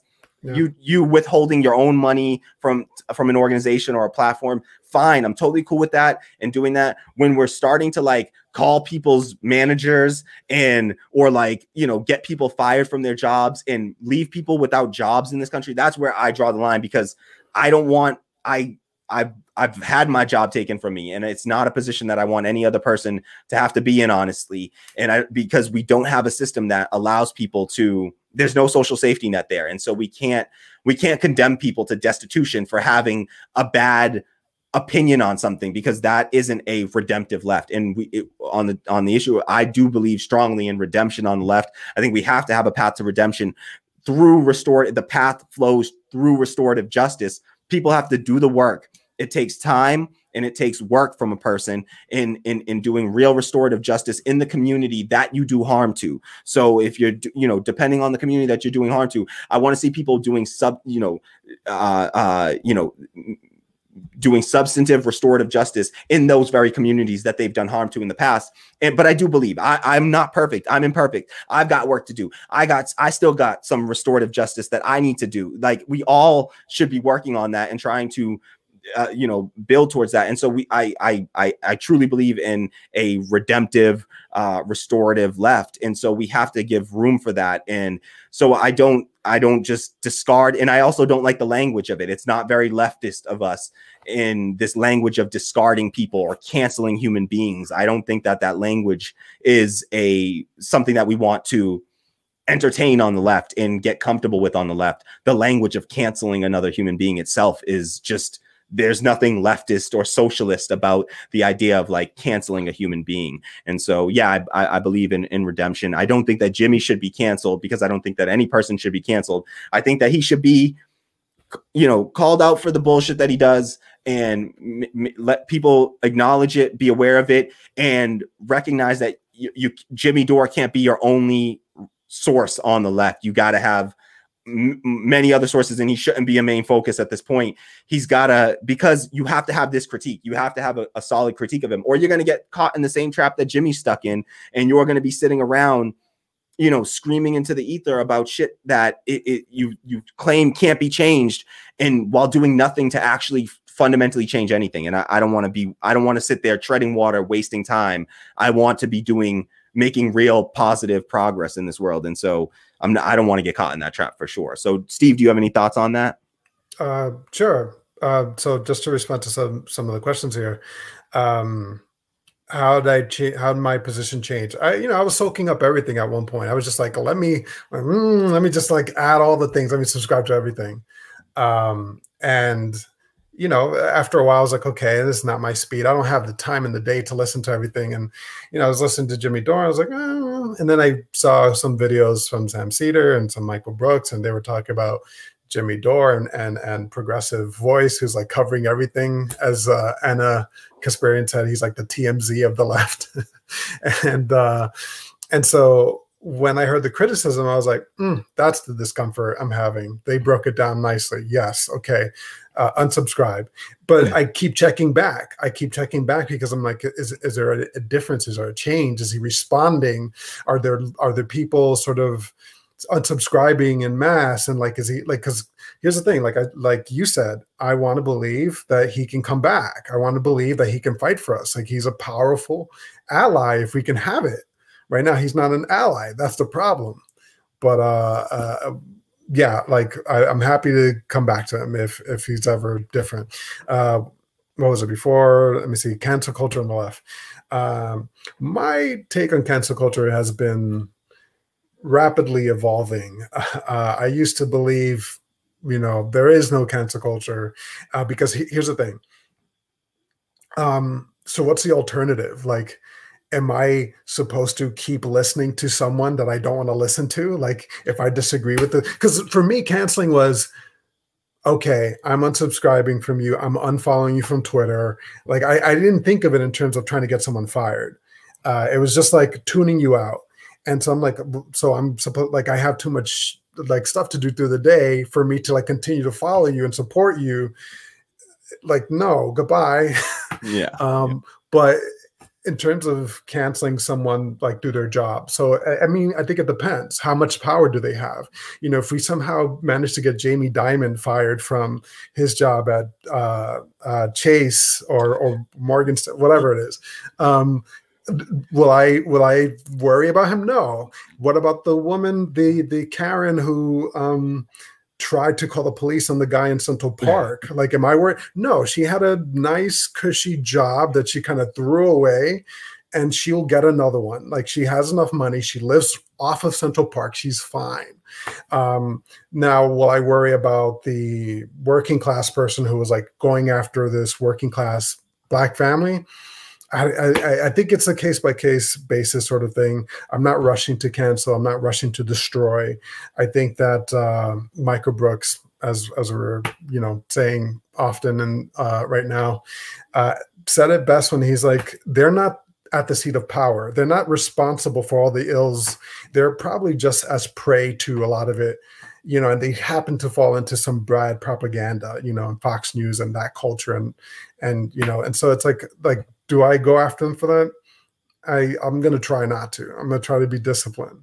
Yeah. And just to jump in and just get into one thing that you said there, just to make my position clear as well. Like, when I talk about, being concerned about people losing their job, I of course am referring to working class people. And I do put folks like Jimmy Dore, honestly, are in that class of people. Jimmy Dore is a working class person. Is as big as his platform is and all that we say or whatever.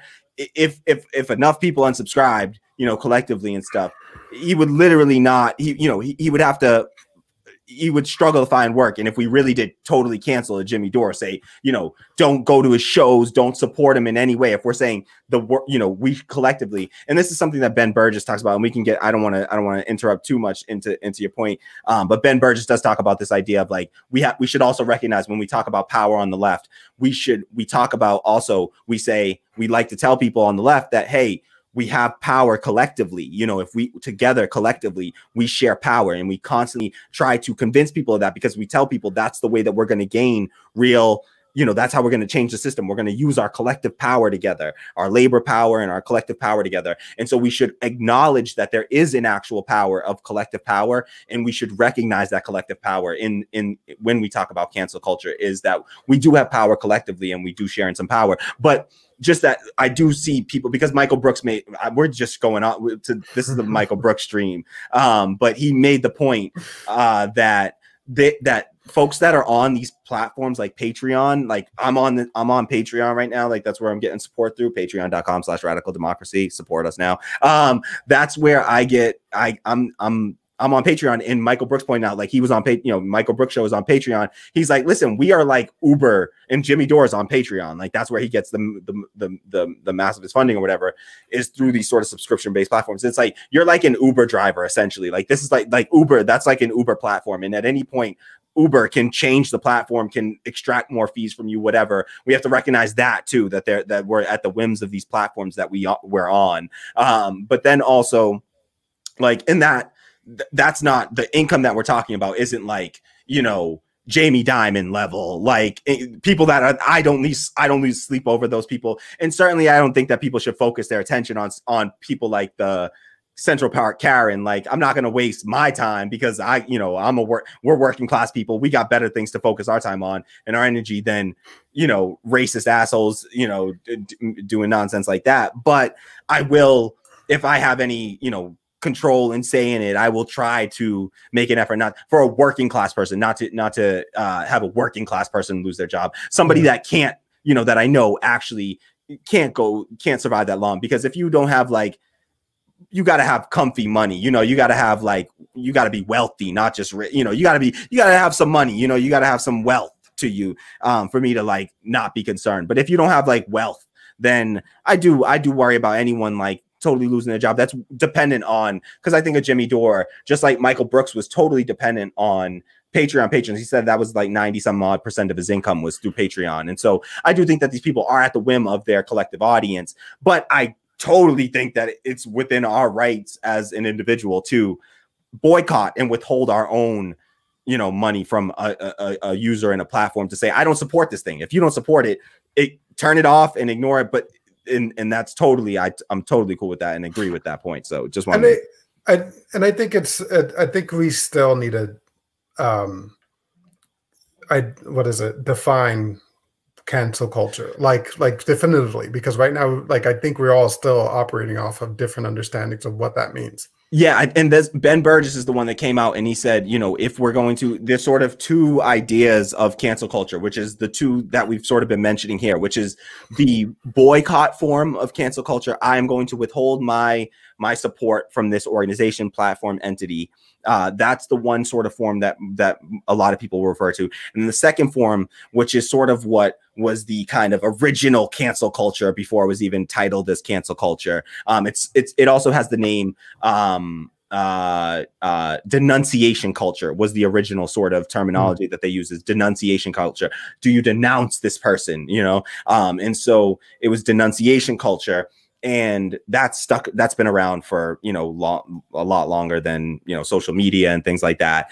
And that's the idea more about this idea of this person should not be a palatable human being in civil society. We should, you know, they should be an outcast. Essentially, they should be removed from their platform, removed from their job, you know, have their status removed in that sense, and sort of, you know, again, not be like a palatable human being. And that's sort of the cancel culture. That's how I see it, as the cancel culture that I sort of focus on, is like I want somebody to not have a job anymore. I don't want this person to be a part of sort of civil society anymore. I think that's sort of, that's how I define it, at least. And I think you're right that it doesn't have a rigid definition right now, and that a lot of times I've had long debates and conversations about cancel culture where we end up talking past each other because the lack of a rigid definition and being able to say this is what it is. And to me, I really define the cancel culture that matters to me, and the one that I focus on. I acknowledge that both exist. Both of those sort of are what they're referred to, because the people that invented the term cancel culture, I honestly think they meant it more in the sense of what you're talking about in the boycott sort of sense of cancel culture. I think that's what it was intended as. And then I think that it's sort of been adopted and just sort of been denunciation culture has been rebranded now as cancel culture. And this is a phenomenon that has existed longer than this new idea of like sort of boycott cancel culture. And it's this idea like, I want this person to lose their job. There was like the case of like the journalist that he referenced some study that was a legitimate study by his name is, I think, Wasa, I think Waka or Wasa, this academic who did a study, and it essentially tried to make the argument, I believe it was, people called it racist. It was essentially making the argument about it. He did a study that said, it was right after the George Floyd protest, I think, started. And he then Wasa, I think his name is, somebody drop it in the comments if you know what I'm talking about, this academic who did the study. But Katie Halper interviewed him and Matt Taibbi on Useful Idiots. I saw him. And he did the study that said, tried to look at, is it more effective is violent versus non-violent, or peaceful, the violent versus non-violent sort of protests in the effectiveness in an electoral year. And that was what the study was on. And because somebody referenced that study, people got him fired from his job essentially, and said that it was racist. It was a racist, like this was a racist idea. And so I think that things like that, or can be Li Fang from The Intercept also faced something similar. He sort of got canceled because somebody at his job, essentially called him out and said that they felt unsafe because he, in the midst again of the George Floyd protests, I think he interviewed a black dude who was essentially making the case. He argued that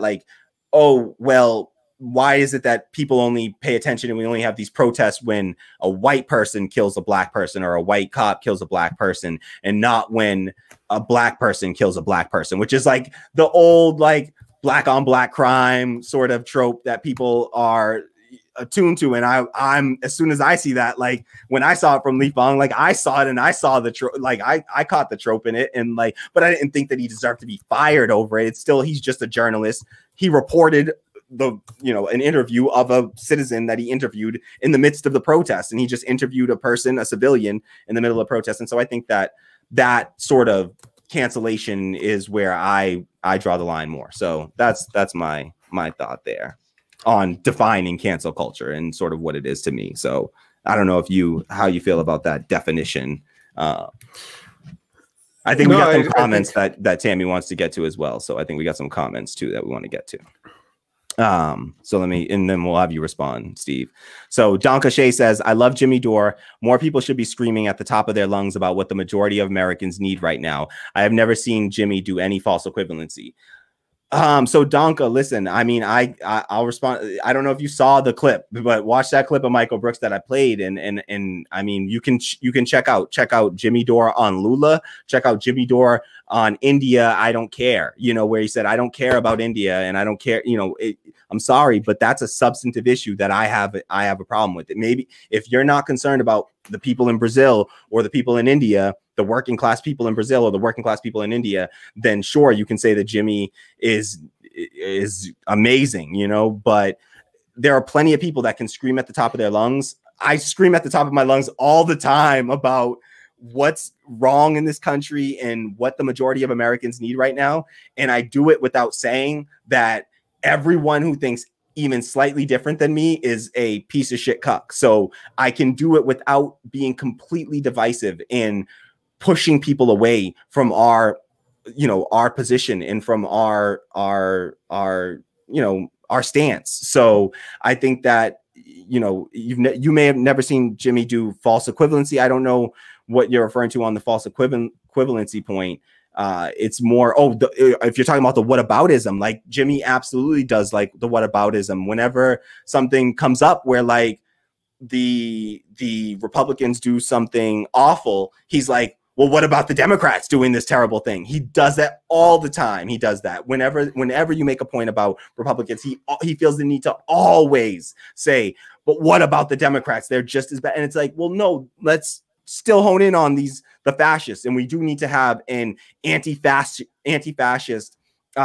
rhetoric, and we have to be actively anti-fascist in what we do. And so I don't think that you can just give a complete pass to that shit and not recognize that then allows those people to feel like they get a pass and like, okay, we're not as bad as the Democrats. Look at what Jimmy Dore says, look at the fascists aren't as bad as the progressive Democrats like AOC. Like if you listen to Jimmy Dore, you might think that AOC was worse than Tom Cotton if you listen to nothing but Jimmy Dore. So I think that he's great, and stylistically he's entertaining. And oftentimes, look at the coverage that I did on the People's Convention of Jimmy Dore's speech there. I thought it was a good speech, and I thought that he made everything that he said was on point.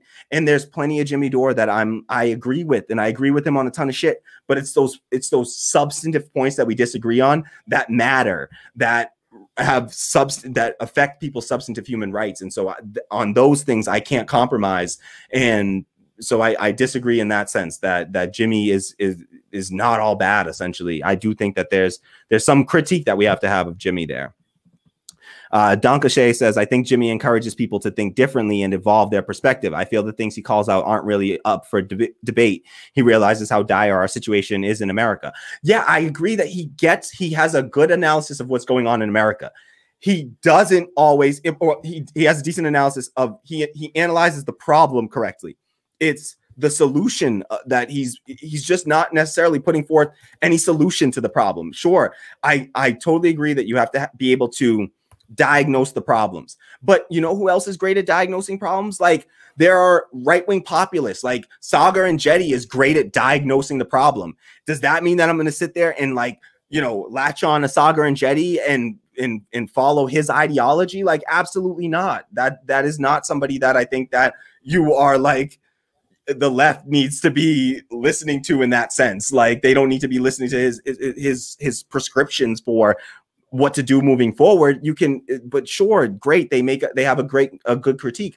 I agree. Jimmy Dore has a decent critique, an analysis of sort of what's gone wrong in generally speaking, but I think that he blows it out of proportion with some of the shit that he attacks the people on the left for. I think that I don't think that his stance on Tulsi over Bernie Sanders was based on policy. I just don't think that Tulsi, based on things like Medicare for all and a Green New Deal, I don't think that she really supported those policies and would have fought for those policies and would have brought about that change. And so, I mean, she flat out said it with Medicare for all. She didn't support an actual Medicare for all. So he's wrong on things like that. And his strategy is wrong, and we should be able to critique Jimmy Dore. And so what this is about, and this conversation is about trying to build some of that up so that we can have a solid critique of Jimmy Dore that doesn't allow us to fall into the trap of thinking that that's the end of the left spectrum. Can I try to respond to it too? Yes. So I want to try to, because like this is what ends up happening. You talk about Jimmy Dore, and it's like, oh, but Jimmy Dore does all this stuff. Look, let's try to focus. No one is arguing that Jimmy Dore is diagnosing the problem incorrectly. No one's saying that we have an issue with him yelling. No one's saying that he isn't fighting for the every person. The critique that we want to focus on and that we want hopefully everyone to respond to is his need to eviscerate people who are just left of him or just right of him or whatever. Like that strategy of saying that there are cucks, they need to get fucked up the ass, they are disqualified, they're stupid, they're dumb, whatever. That is what we want to focus on. Does that work for you? Is that working for us? Is that accomplishing the larger goal of building a larger left, of solidarity, of overwhelming power with people? How is that working for us? Yeah. I think that's all that's got to be the focus, right? That should be the focus. And I don't think that anyone can say that is, and please drop a comment if you feel like that is working for you in some way. Please, I'd love to hear how you think that works for you, how you think that helps us move forward and move forward towards this vision that we talk about of actually overcoming all the, the West Coast is on fire. Like we have, our choices, Joe Biden and Donald Trump for the next, for the next 4 years, and Kamala Harris or, Mike Pence. Like this is what we have. Like what are we going to do about it? What are we trying to do about it? And I would, if you have some thoughts about how Jimmy Dore helps us move that forward, then I'd love to hear that. But that's what the issue has to be, is that sure, you can do a lot of things right, and that's great, and we can acknowledge that, but it's the question is he doing more harm than good? Sure, that means that we agree that he's doing some good there.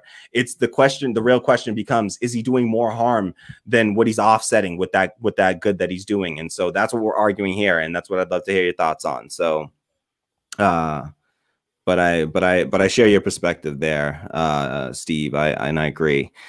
Donka Shea says, I think Jimmy encourages people to think differently and involve their perspective. I feel the things he calls out aren't really up for debate. He realizes how dire our situation is in America. So yeah. All right. So are there any other comments that we want to get to there, Tammy, before we move along here? I see a bunch. Donka Shea says, Jimmy applies pressure on elected officials to not accept incrementalism because he understands we don't have time for it. I mean, again, it's not to say what you're pointing out is, I don't disagree. I mean, I gave him credit for this. Michael Brooks gave him credit for it. Steve gave him credit for it. We definitely give him credit for this. Like he does some good. And there are certain things where you can point to and say, Jimmy's good at this thing, right?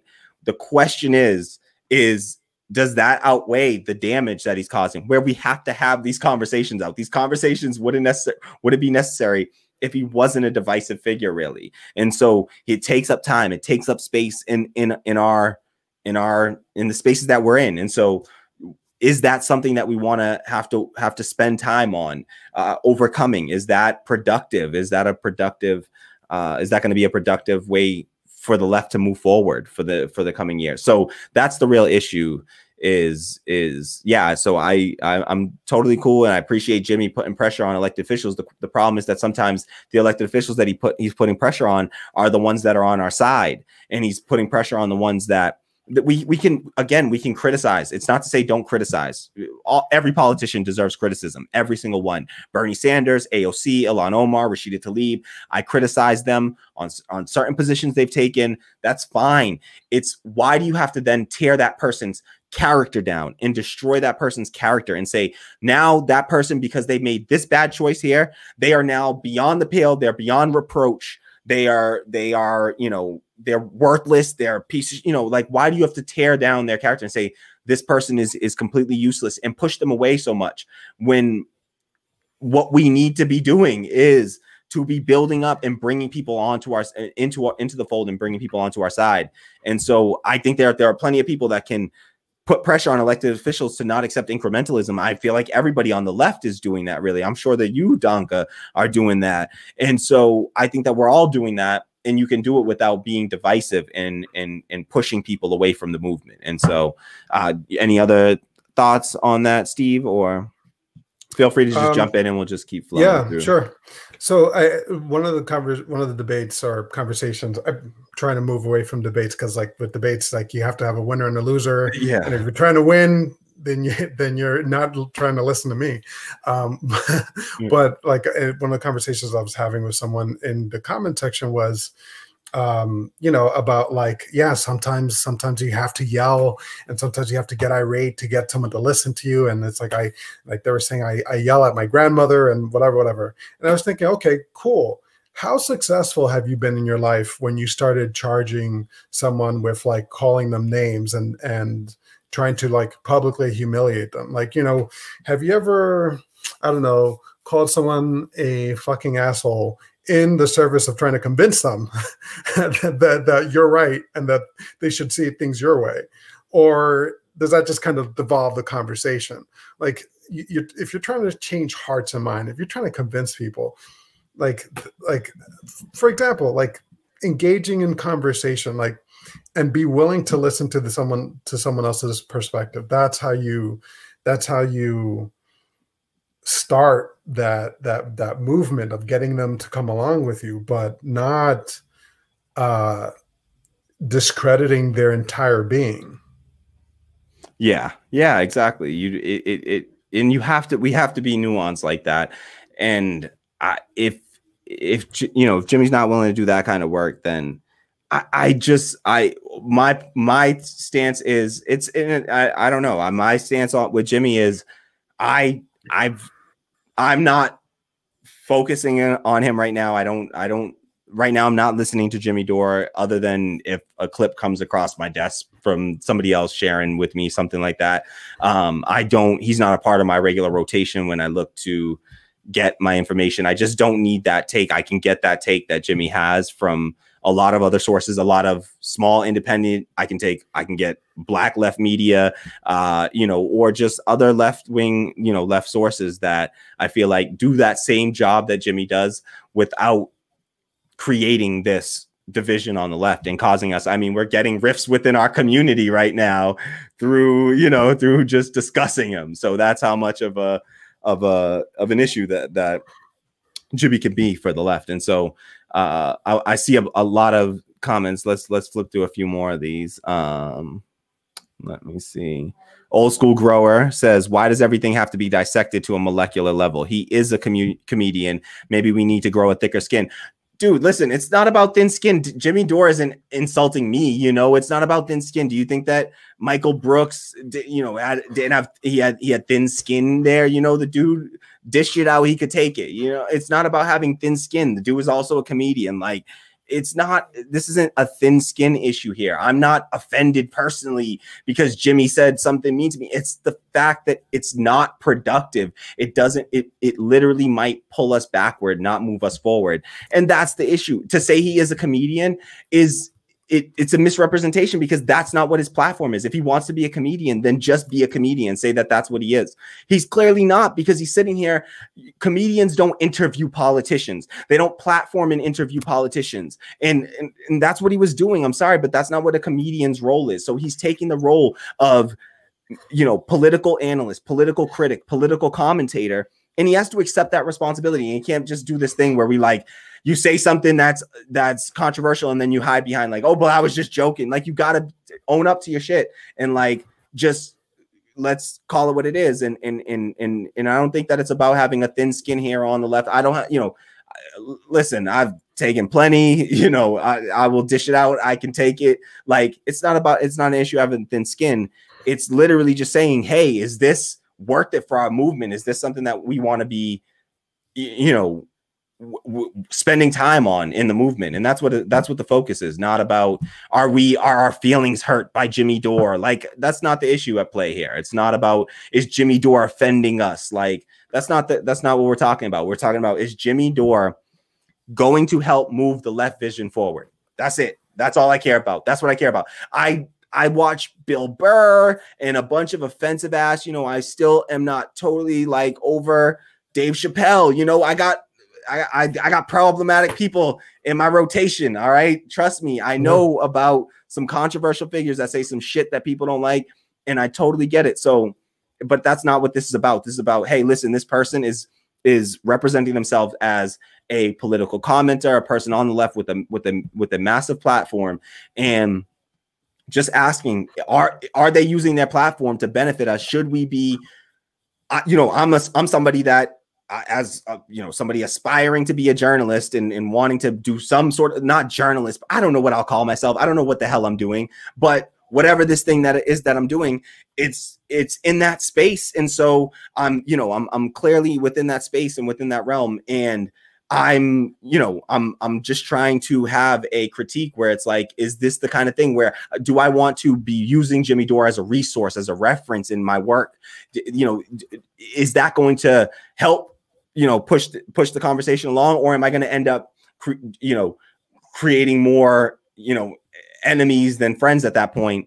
just because of the way that I'm, you know, using him in my own work. And so this is why it was such a valuable conversation to me personally, just to, you know, to really have this conversation out with not just Steve, but the entire community. And so I'm thankful for everyone that is commenting. And trust me, like, I'm not saying you have to stop listening to Jimmy Dore even. I'm not even saying that. I literally just played a clip of his, and I just used him in a clip of mine a week ago, okay? I've not canceled Jimmy Dore, okay? We're just out here saying, is this productive? Is this where the left should be focused? Is this what we want to be doing with our time? And so that's what the conversation is about. Contextualizing and trying to, you know, understand where's his role, what space does he occupy, and how much should we be prioritizing him in terms of our media consumption. Why do we have to dissect everything to the molecular level? One of the things I really appreciate about the left and being a member of that community is that we're looking to grow.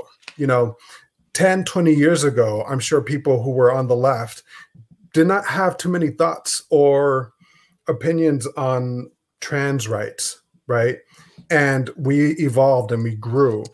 I'm sure 40 years ago, our issues, not that long ago with gay rights, not even that long ago with minorities and immigration. Like, we are constantly looking to grow. We're constantly looking to evolve. We're trying to be self-critical, and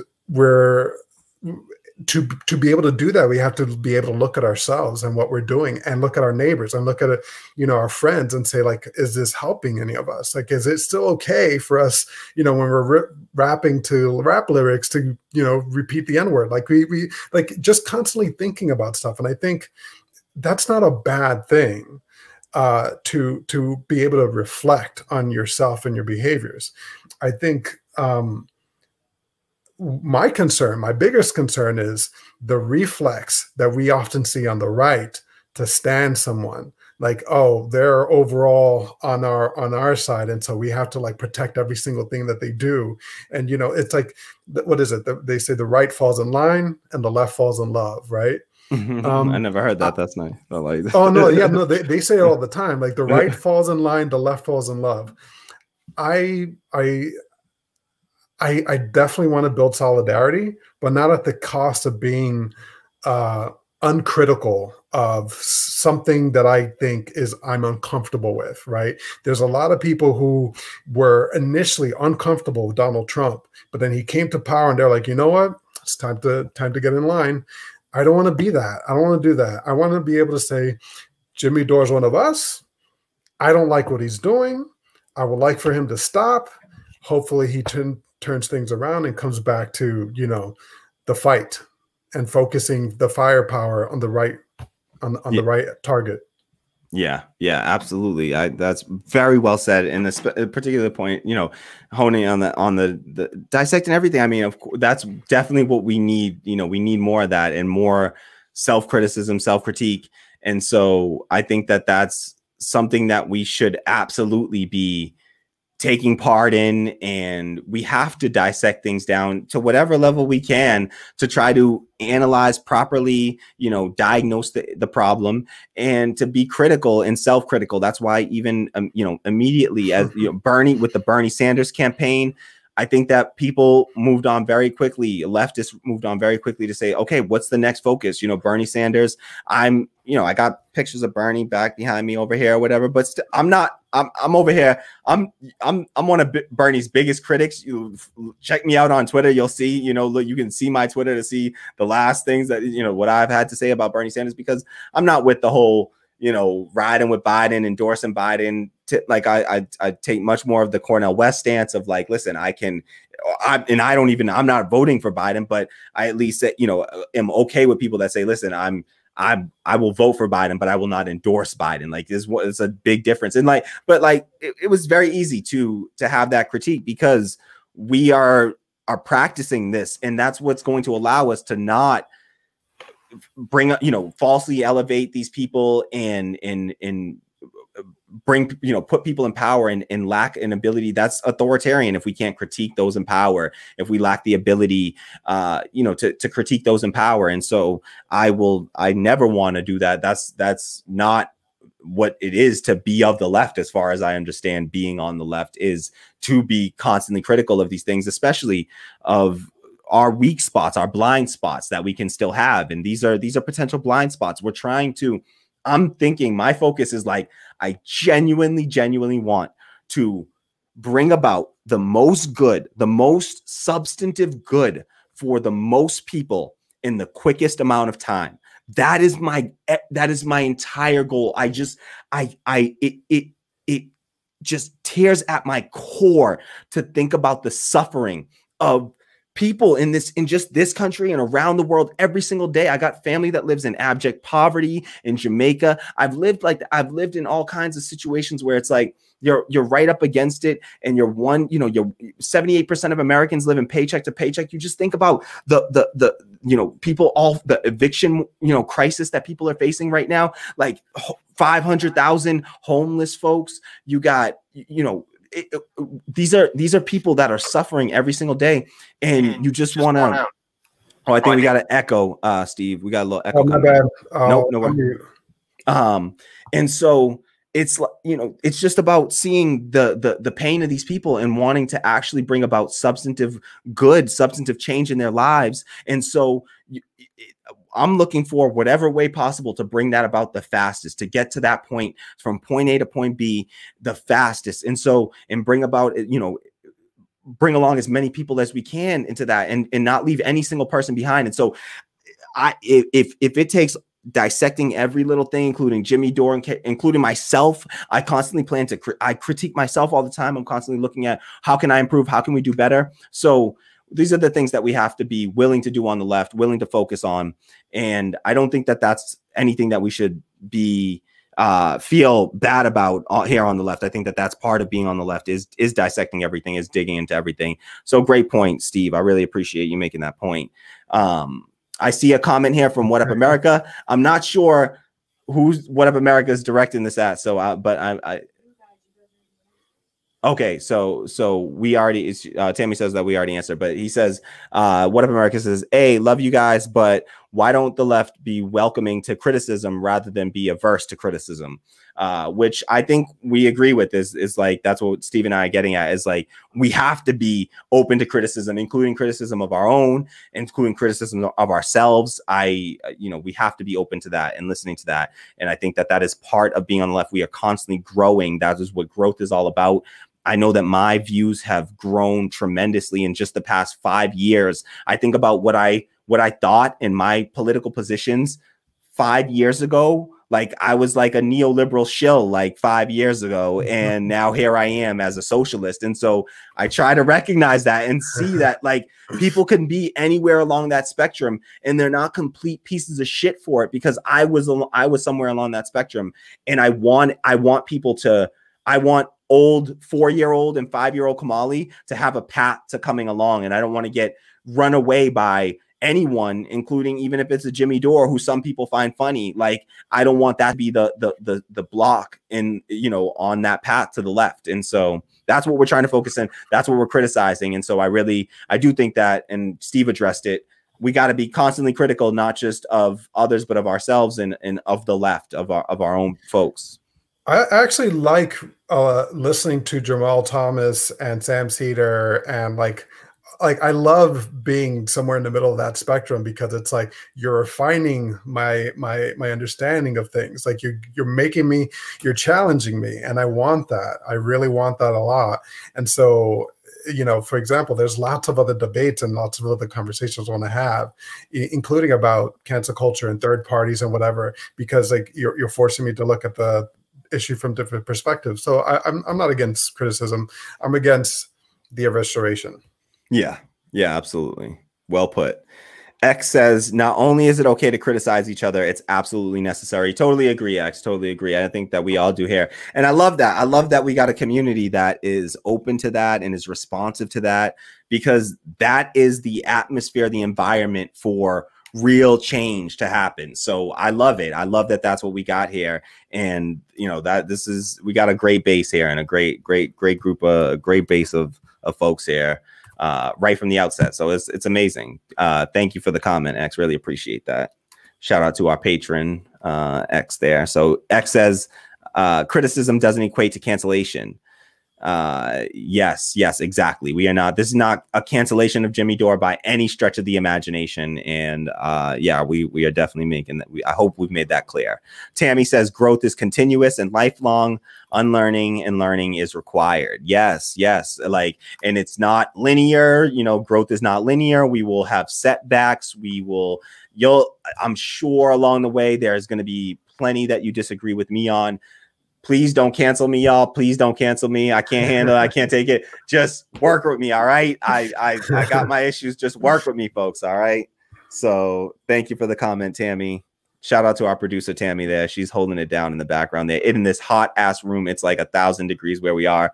And so Brian Do, shout out, Brian. I don't know if you heard at the beginning of the stream, but massive shout out to Brian Do, our newest Patreon subscriber. Brian Do, thank you so much for the support. We really appreciate that. So shout out to Brian Do, and thank you for the comment here. Brian Do says, the guys nailed it on cancel culture. Taking someone's job is wrong. A job isn't a nice little treat. It's the service to society that people do in order to survive. Absolutely. I can't agree with you more. Like, we got to be conscientious of that and realize that, like, I've had a job taken away from me. It's a violent action to commit against somebody. And I don't want that, because we have to recognize the real pain and suffering that can come behind that. When it's not, you know, I'm not talking about like Tucker Carlson or like a Congress person that's like a millionaire or something. Like, I'm not worried about canceling Jeff Bezos. Like, I'm ready. Like, that dude with the guillotine outside of Jeff Bezos' home is my personal hero. I am ready for the revolution, y'all. Y'all just sign me up, hit me up the day that we ready to head over, pun intended, to all of these, wealthy folks' homes and do some separation of some heads from some bodies. You just hit me up, folks, for the revolution, because I'm not out here defending the billionaires and the billionaire class or anybody like that. Like, I'm not worried about them. What I'm worried about is working class folks. It happens all the time and people have been getting canceled. Let's be real. Like, the canceller in chief is Donald Trump.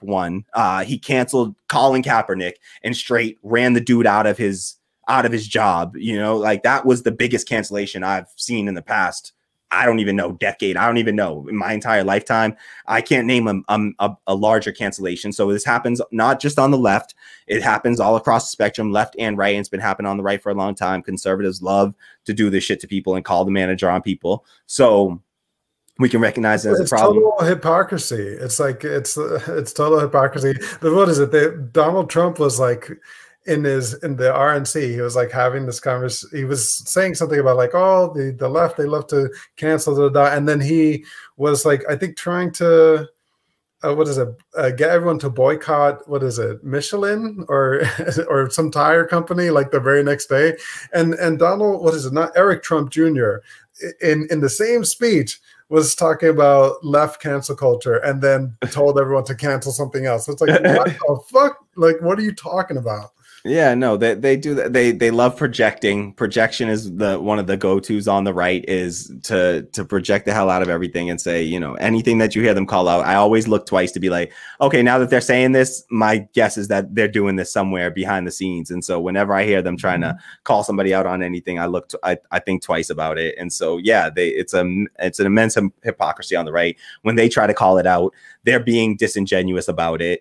And so we shouldn't do the same. We gotta be sincere about it, recognize where it is and can be a problem. I've seen it happen in some cases, like it happened in the case of Shahid Buttar, as far as I'm concerned. I think that cancel culture played a role there. I think cancel culture played a role in the Alex Morse situation, when people just jump to conclusions and people rush. It's this rush to like prove that you are woker than the next person kind of thing, where it's like, listen, we got to be more critical, more nuanced in our critique, and not just rush to judgment on people. Also have a path of, have some sort of understanding of like a process that we should follow and just making sure things pass the smell test, honestly, before we go condemning people. And literally there were organizations like DSA and Sunrise Movement who literally cancel these people by canceling their endorsements of them. And so Shahid Buttar still has been unendorsed by the Sunrise Movement and San Francisco DSA, and they did not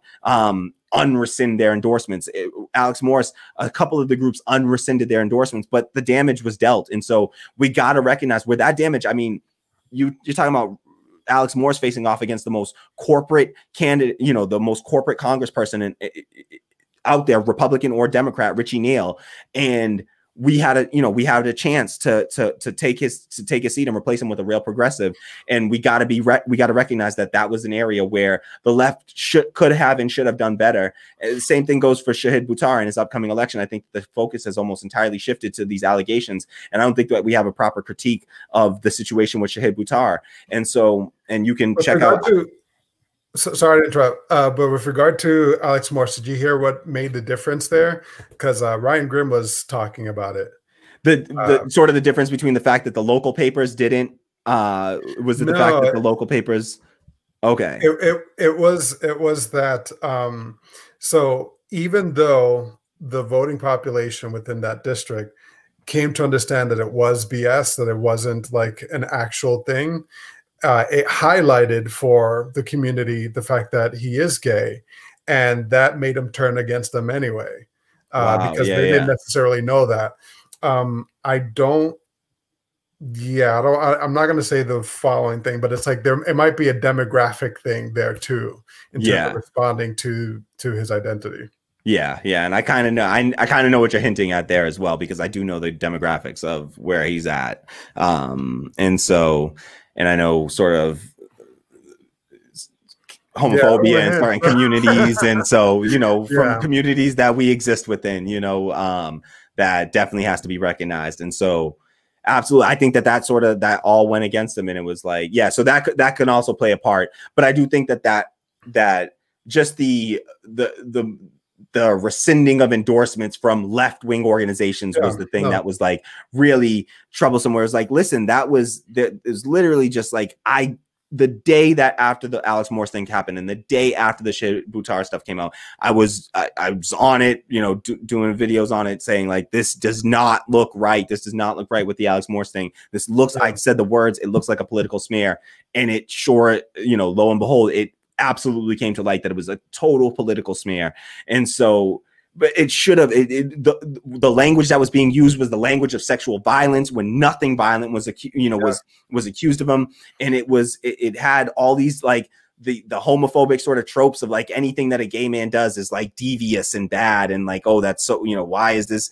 And it also set a bad example for like, what about young single people that want to run for office? Like, we're all going to have single sex lives that we have to reconcile with. And like, what we're doing there when we condemn people like that is to condemn anyone like us from running and to prevent them, because that scares me. I'm like, whoa, I don't have a perfect past. What are they going to dig up? You know, it's just like, you know, and if, you know, like the left is filled with people that have, the part of being on the left is usually that you haven't had the best go of life. You know, you're a marginalized person. You're going to be more likely to be, you know, burdened by the criminal justice system and issues like this, poverty. And so they were using against like Tara Reid and with Joe Biden, they had her landlord come out and give statements against her. Like, if my landlords come out and start giving statements about me, like I'm fucked, like I'm done. Like there's no chance. I got no chance to go public with anything. I'm over. I'm ruined. Like this motherfucker never pays his bills. Like you were recycling probably. You were trying the cardboard out with the plastic. Oh, man. I want to ask you something. I want to ask you about Shahid Buttar, because am I saying his name right? Shahid Buttar, yeah. Shahid Buttar. So, you know, I've been paying attention to that one, and the thing that gave me pause in that particular situation was that there was DSA members who were saying, yeah, like I was in that campaign. I'm not with it. I have a problem. I'm out. Now, not to say that DSA is perfect, because, you know, we're all human beings and we all have different, you know, personalities that we bring to these organizations.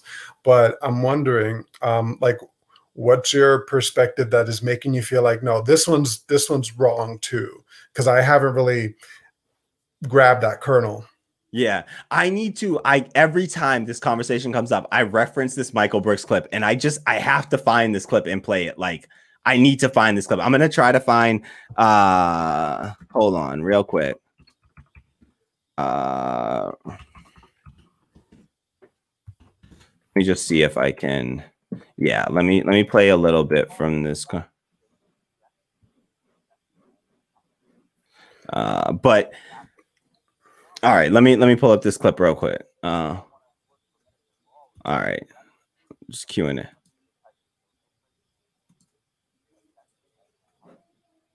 All right, I got the clip here. All right, sorry. All right. Let me just play this clip from Michael Brooks, and I think that this goes to sort of my issue with the allegations that came out with Shahid Buttar, and we could dig into the details a little bit more. I'm sorry that the video that I did on it is not up right now. It's in a weird limbo stage. We're trying to move it to another channel of ours, and it never got moved, so it's sitting there unlisted. If you have a link to the original one, you still can access it, but it's unlisted right now on our old channel, and I didn't move it over to here because it belonged on the Raised Fist channel because it was a Raised Fist production. But essentially, you know, my take was, you know, there were two sets of allegations that came out with Shahid Buttar. There was the set of sort of the harassment from a long time ago, which he has, you know, denied. It was a while back, but you know, if we hold the accusers credible, still there's one set of allegations around that, and then there was the other set of allegations that came out simultaneously with it, and gave sort of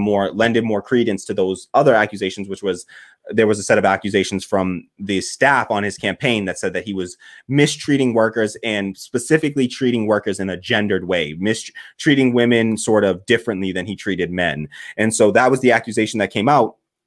And the thing is, I've watched a bunch of Shahid Buttar. Like, he's not new to me. I've watched interviews of his stretching back 3 years now, because he ran against Nancy Pelosi back in 2018.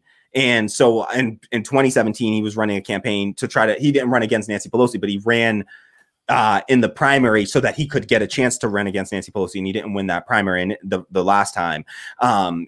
But he was running against her, because I don't know if folks know how California does their primaries, but all of the candidates in California get together in one primary, Republican and Democrat, and whoever the top two vote getters are, whether they be two Democrats, a Democrat and Republican, or two Republicans, whatever they are, the top two vote getters go on to the general election. So you can have the situation of two Democrats facing off against each other in a general election in California. So that's what's happening in this upcoming general election in California. It's going to be Shahid Buttar versus Nancy Pelosi, two Democrats facing off.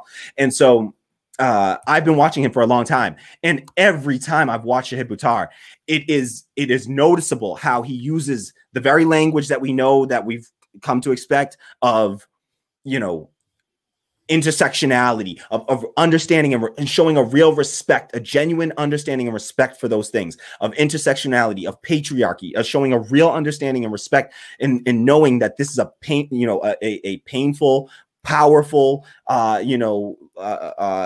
institutional, power that has been, has dealt damage to women and even men in many ways, but primarily to women, of course. And he has talked about that over and over. He has talked about issues of, he speaks, very fluently on issues of race and bigotry, and understanding these issues and really understanding these core issues, and talking about fighting for substantive rights for people and how to fix those issues substantively.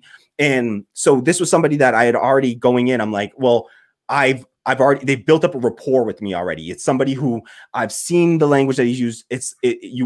It's not to say that somebody like that can't be abusive behind the scenes. Certainly people can have all the language. I know people that use all the wokest language, and they're ass, they're like dirtbags. They're like, they're like, just like, cheating on women, and just like, Tammy's looking at me because she knows exactly who I'm talking about right now. And, and I just know these people that are like, we know Joseph. So Tammy knows exactly who I'm talking about. And there's people like this that I know. And so it's not to say that people can't do that, but I'm going to already, he starts with some credibility to me there first off. And then it was, okay, well, look, what are the issues that are being raised? And from what I can see, and I read every statement from every person that was accusing him of anything, and what I saw was no specific no specific allegation other than the idea that he was treating people differently. And again, I don't think that those are their truths to hold. I don't say that maybe he was treating them differently. What I know is that he genuinely would be putting it to practice to not do those sorts of things. He went out of his way to hire, he hired a queer woman as his campaign manager, was a queer woman, So when you put women in Black people, in women, in queer folks in power within your campaign, and give them real power in the campaign, already you're doing something that is dismantling those sort of typical patriarchal, homophobic, queerphobic, racist structures.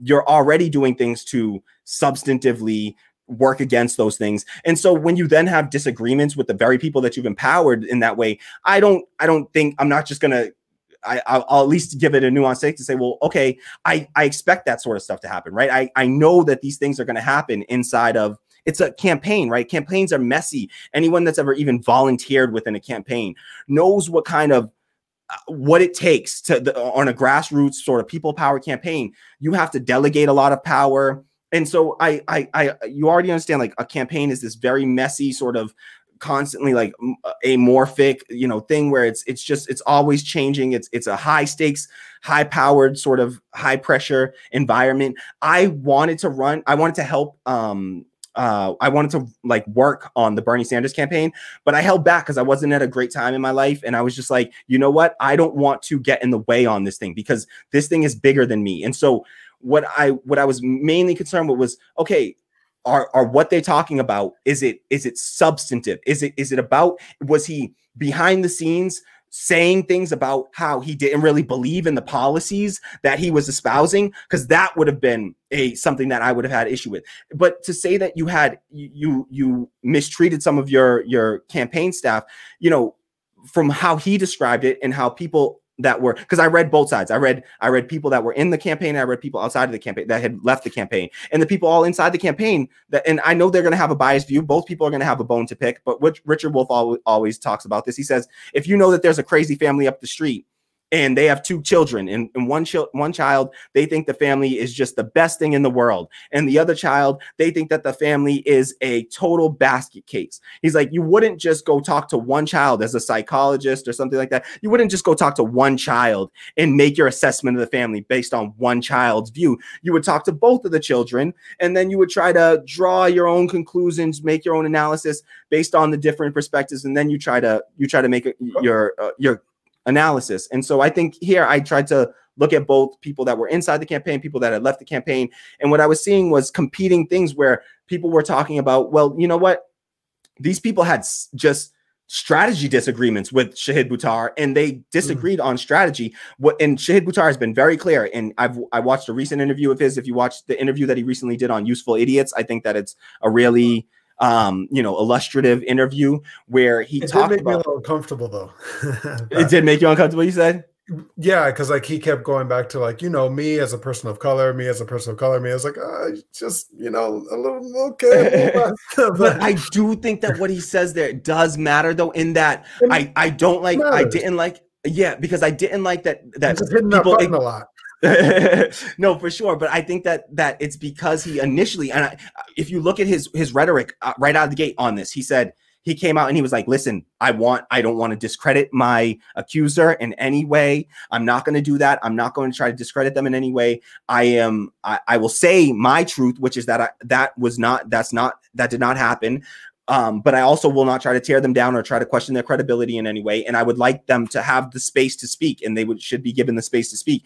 And that's the thing. She was given the space to speak. She was, the articles were picked up in mainstream outlets. It wasn't like the Tara Reid case where it was hidden away and quashed at every level. No, the people got platforms to put the information out on, and it was. And then they got heard, and because I read every statement, I read all the different takes on there. And did you read the Intercept article? Yes. Okay.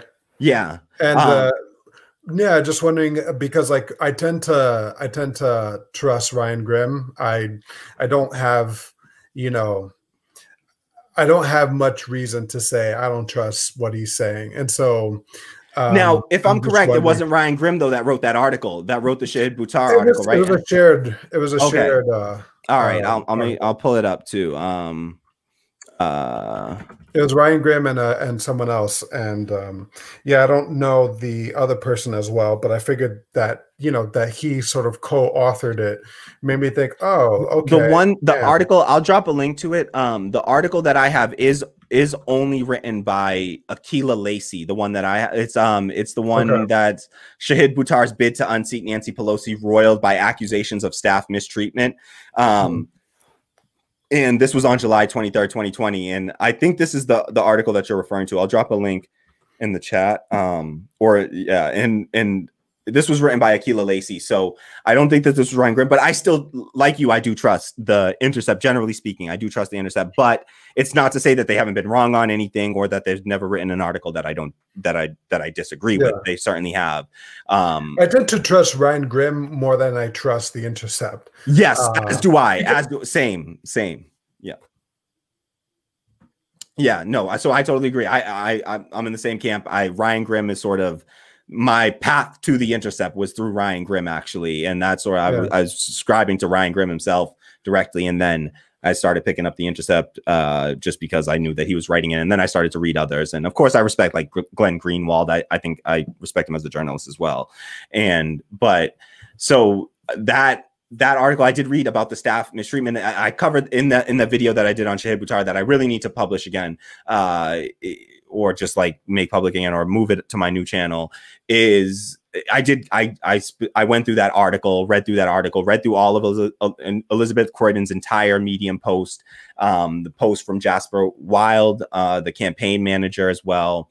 And it was really, and I think that, you know, Katie Halper sort of has a similar take to me on this, in that it's just the staff accusations that they're talking about. One, it was they make it sound like it's like an exodus of people, but it was about 10 to 12 campaign staff that left over a few months period. It wasn't like this mass exodus of people. And sure, you know, I totally accept the argument from the workers there. And you know, like I'm somebody who fights for working class people all the time. But my thing is that when you're running a campaign, a political campaign, it's bigger than you. It's bigger than your personal. If I was personally offended by not being taken seriously enough on the Bernie campaign, like I would not go public with that information in the middle of the campaign, because the campaign is about something bigger than me. And it's about fighting for people's substantive rights that are in creating an impact where it's like, listen, if he's a misogynist, it's like, are his policies misogynist? Is his actual program that he's fighting for, is it misogynist? Is it racist? Is it, you know, transphobic or homophobic or anything like that? If it was, no question about it, it wouldn't take me a second to, you know, cast him aside and be like, I don't support Shahid Buttar. I'm not going to support him any further. But it was that you know, it's program over rhetoric, right? It's I accept that maybe he had bad rhetoric. You know, I also accept that a campaign is a really high stress, you know, environment, and it's stressful for the candidate as well. But what what they were saying that they disagreed on, and what I've read from other staff, and you know, folks talk about Believe Women. I've read other women staff who said that the campaign manager was hostile towards them, and people were hostile towards them, and that's the issue that Shahid Buttar raised, is that his campaign staff had a vision. They were hired from, and this he elaborates on in the recent Katie Halper interview that you said you saw, where the campaign staff had this vision of like, they were originally hired, they had run like local school board races, things like that. Their vision was more about hiring a large staff and then paying those folks to make phone calls. And his issue was that doesn't scale for running, that could work for running against like a local school board member, a small local office. But when you're running a national campaign, you need grassroots. You got to do what the Justice Democrats did. You got to get people like me who just volunteered for AOC. I made phone calls. They didn't pay me. You gotta empower the volunteer base. And that's what the issue was. And that's where Shahid Buttar says that the argument was, and that's where multiple other staffers say was the point of contention, was about the strategy issues. And a bunch of people disagreeing on strategy and then turning around and not giving Shahid Buttar, a candidate who I see as being right on all the issues and having actually a solid program of substantive, human rights and fighting for substantive human rights for people.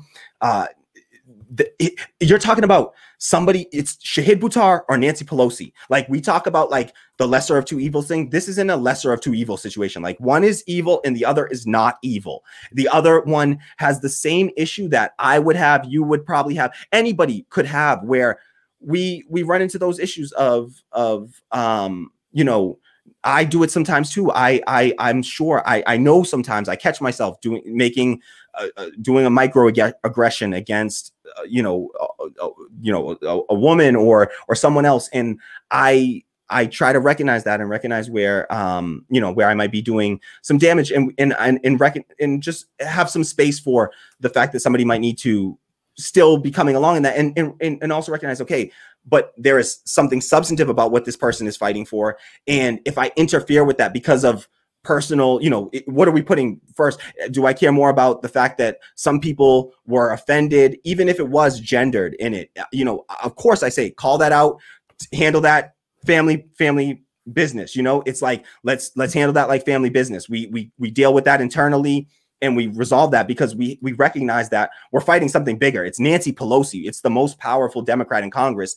And she doesn't even have to run a campaign. She got all the power of incumbency. And so she doesn't even have to have these issues, because she has all the power of incumbency. But these issues happen on every single campaign is the thing. Like, this sort of stuff is going to happen on every single campaign you run.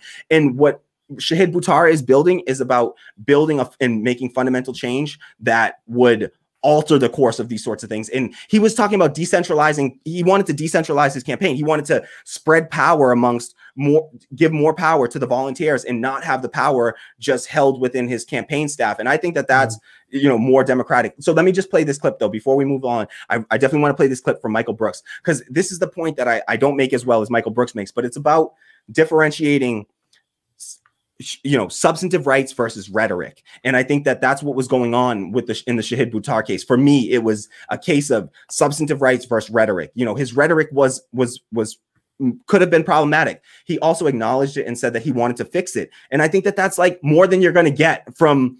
He said he apologized profusely if he had come across in any gendered way. He apologized profusely. He said, listen, this is something that I don't want to. I want to resolve this. I don't want to just cast it aside or downplay it or anything like that. He apologized. He took responsibility for it. He took accountability for it. And then he said, and the question to me is like, what's next? The people that were arguing against him were saying he doesn't deserve to be in Congress. He doesn't deserve to run a campaign. And I'm like, whoa. So Nancy Pelosi, who doesn't believe in Medicare for all, who is literally fighting against Medicare for all, who will keep healthcare away from more women, that disproportionately impacts women, and particularly Black women are disproportionately affected by a lack of universal healthcare. So when you're talking about that versus one white woman, sorry if I'm being real here, but one white woman's personal feelings about how she felt, offended by how he treated her. I'm sorry, but my concern lies more with the hundreds of thousands, the tens of thousands of people that die every year without access to health insurance, the hundreds of thousands of people that face bankruptcy because of medical debt. Like, my problem lies much more with them, and that's where my concern lies, is with the program that impacts those people, than somebody who was empowered in this campaign and given a high role in the campaign and allowed to run a national campaign, and then because of what sounds like some real disagreements, strategical disagreements, chose to leave the campaign. So let me play this clip, and then we'll come back and get some comments from you. Do you want to jump in there, Steve? No, I was just going to say that shortly after you play the clip, I'll have to head up. Okay, awesome. Yep. Totally understand. Sorry. Thank you so much by the way, thank you so much for being here tonight and for doing this with me. This has been awesome. I really appreciate this. I really enjoyed this. So thank you so much. I'm forward to Tuesday. And I hope we can do this again. Seriously, if you would even like to maybe pop in on the stream, maybe on Tuesday as well. And, you know, I'm going to have Gavin and Zach on from the Vanguard, and they're going to drop by for a while. I'm trying to maybe have one other guest on. So maybe, you know, if you have some thoughts on that race, Jessica Skarain versus Chris Coons, if you have some thoughts you want to share, maybe we can bring in and have, you know, have a Comrade. I'm worried about her. Yeah. Which I love, you know, I loved your take on it. And it was a solid nuanced take. And so I think that it would be a good one to share with folks, both, you know, before because I'm going to start the coverage about an hour before the polls close. So, you know, there'll be some time to have some discussion and stuff. So if you want to pop in, I can bring you in and out on the show and stuff, and we can talk about that. So maybe we'll definitely do this again. We'll definitely have you back on for sure. Do you mind sticking around for the clip and then? Yeah. Okay. All right. Cool. I won't play too much of it. Here we go. This is Michael Brooks. He was speaking at Lafayette University. This was, I think, right before the pandemic lockdown started to hit. So earlier this year. Oh, let me just get this. I know that clip. Yeah. He had so many, you know, such a great speech that he gave. So let me get you over to this.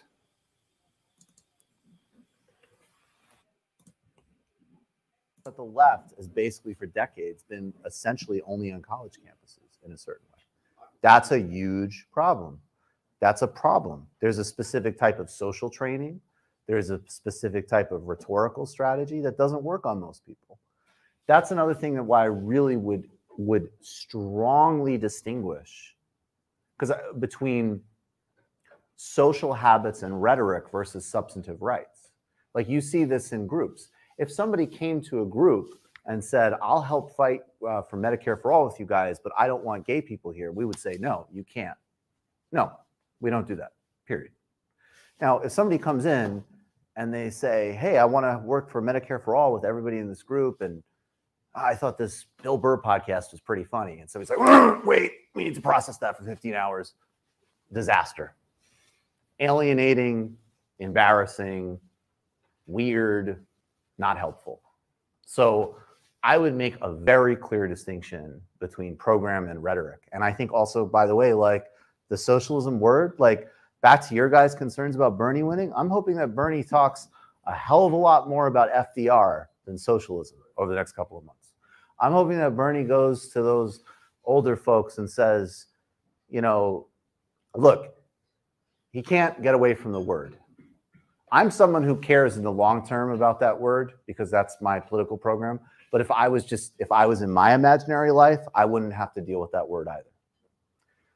However, we will. And so if he says, it's pretty simple. I'm trying to finish the New Deal.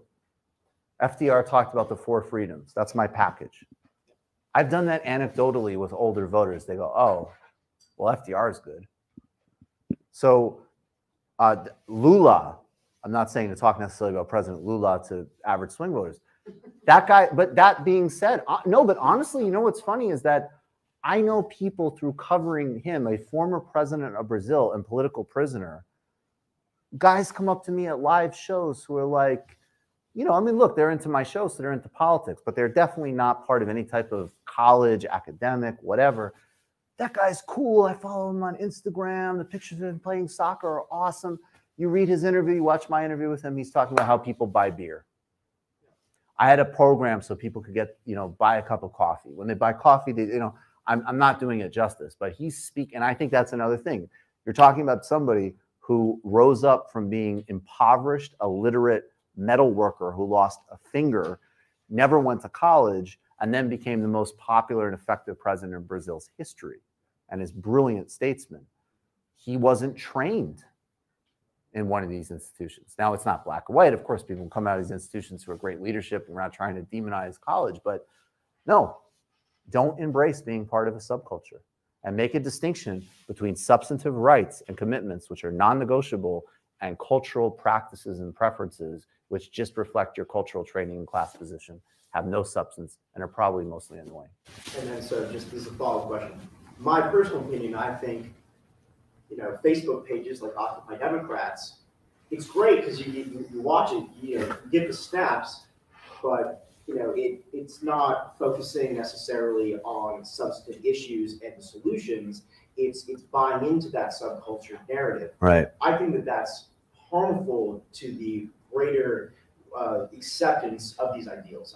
What is your thought? Well, I can't criticize. I honestly, just because I don't read it, so I won't criticize a specific page. But I would just say again, to reflect what I said before, I'll just say it in a different way. Just be very aware of what you're doing. Like conservatives make all this hay about safe spaces, right? Safe spaces, safe spaces. First of all, they all want safe spaces. So who are we kidding?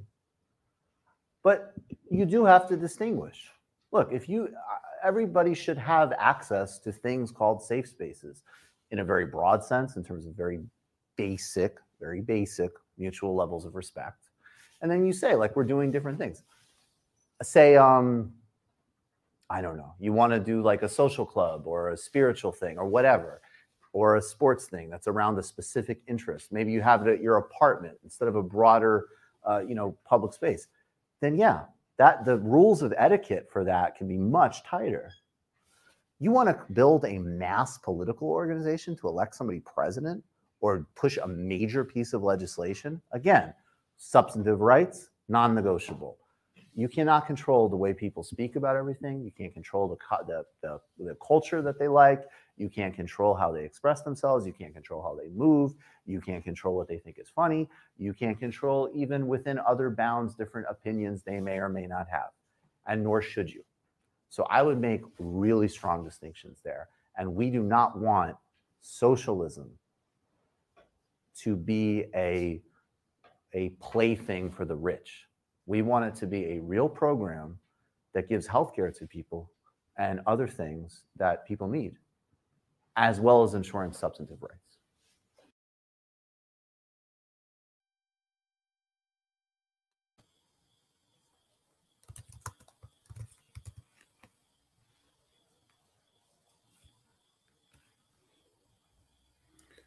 Oh, sorry about that.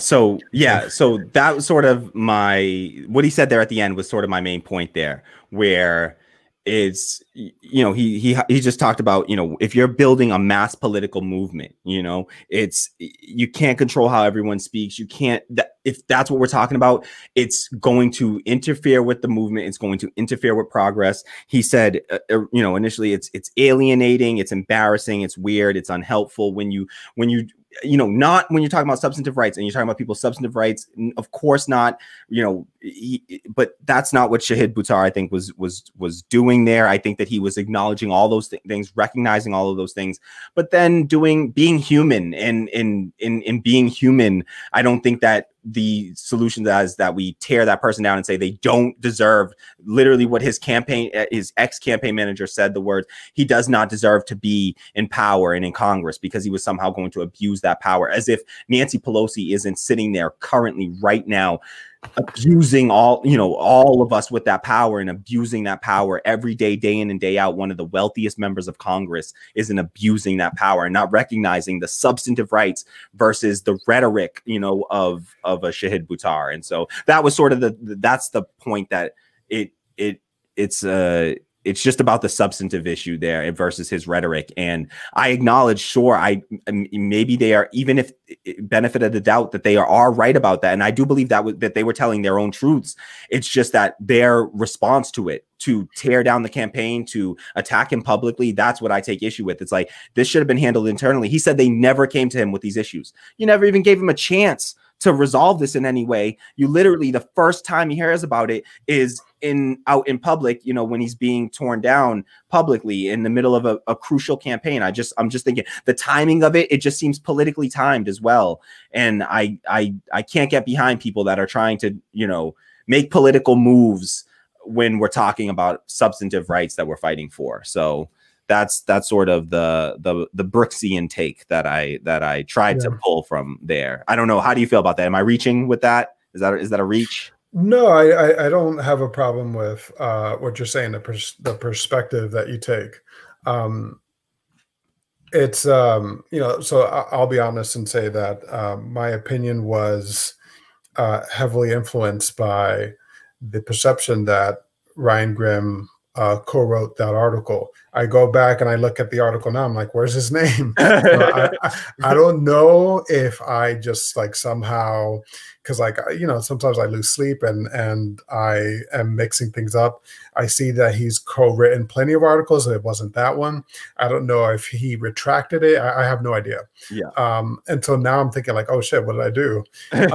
But I did read the article, and there was like some stuff, and like there was someone who was saying that she had suffered sexual assault and that he was insensitive to it, and he was like trying to publicly humiliate her, saying that she doesn't want to get laid like, and it was problematic stuff, and I was like, fuck, like, and then combine that with Ryan Grimm, and I was just thinking like, I get Nancy Pelosi is a much bigger problem than Shahid Buttar, but I'm not wealthy and I have to decide where my $10 is going to go this month. And so, you know, do I give it to him or do I give it to Alex Morse? You know, so those are the calculations I was making. That's why I pulled back from Shahid, especially since look, I don't only donate and support those who I think are going to win. But if all these factors are like confusing me and I'm starting to question, then it's like, well, on top of that, you're not going to win. So like, let me take this money and perhaps give it to someone who has a better chance, you know? Yeah. So those are some of the calculations, but, and I think that's fair. I think that's totally fair that, you know, we have a limited resource pool that we're pulling from here. And so, I totally respect that opinion, and I do think that he does have some chance to win, just given the events of what we're dealing with right now and what's going on in the country. And we have seen some, you know, powerful establishment Democrats be toppled recently. Jamal Bowman versus Elliot Engel, you know, Cori Bush against Lacey Clay. There's certainly, I think it's proving that there's definitely cracks in the, you know, and so I think that it's a possibility. I do think that it's a long shot. It's a massive long shot. You're talking about the most powerful Democrat. She barely even acknowledges his existence because she doesn't have to, because he's not currently, she doesn't see him as a real threat. Joe Crowley made the same mistake with AOC, but that's strategy too, though. It's like, you know, if it just firing, like directing your energy at someone brings attention to them. And so, you know, there was like with Jessica Sakrin, I always mispronounce her name, but she was saying, I was watching an interview with Matt Binder, and she was saying like, he won't acknowledge me. I was like, well, that's strategy. Like, you know, if I was him, I'd probably do the same thing. Yeah. I don't think it's right. I don't think it's just. I don't think it's serving the constituents. It's not democratic for sure. Yeah. Yeah. But it's like, it is, you know, a strategy that will serve them. And so Nancy Pelosi ignoring Buttar makes sense. But we certainly want to make him more of a Joe Crowley than name some other alternative. Yeah. Like, what was the recent, you know, Richie Neal against Alex Morse, you know, for sure. Yeah. Like somebody he gave attention, but it was like, you know, it was complicated. I think a better analogy perhaps might be Elliot Engel and how he tried to ignore until the last minute. And then he started putting foot right in mouth.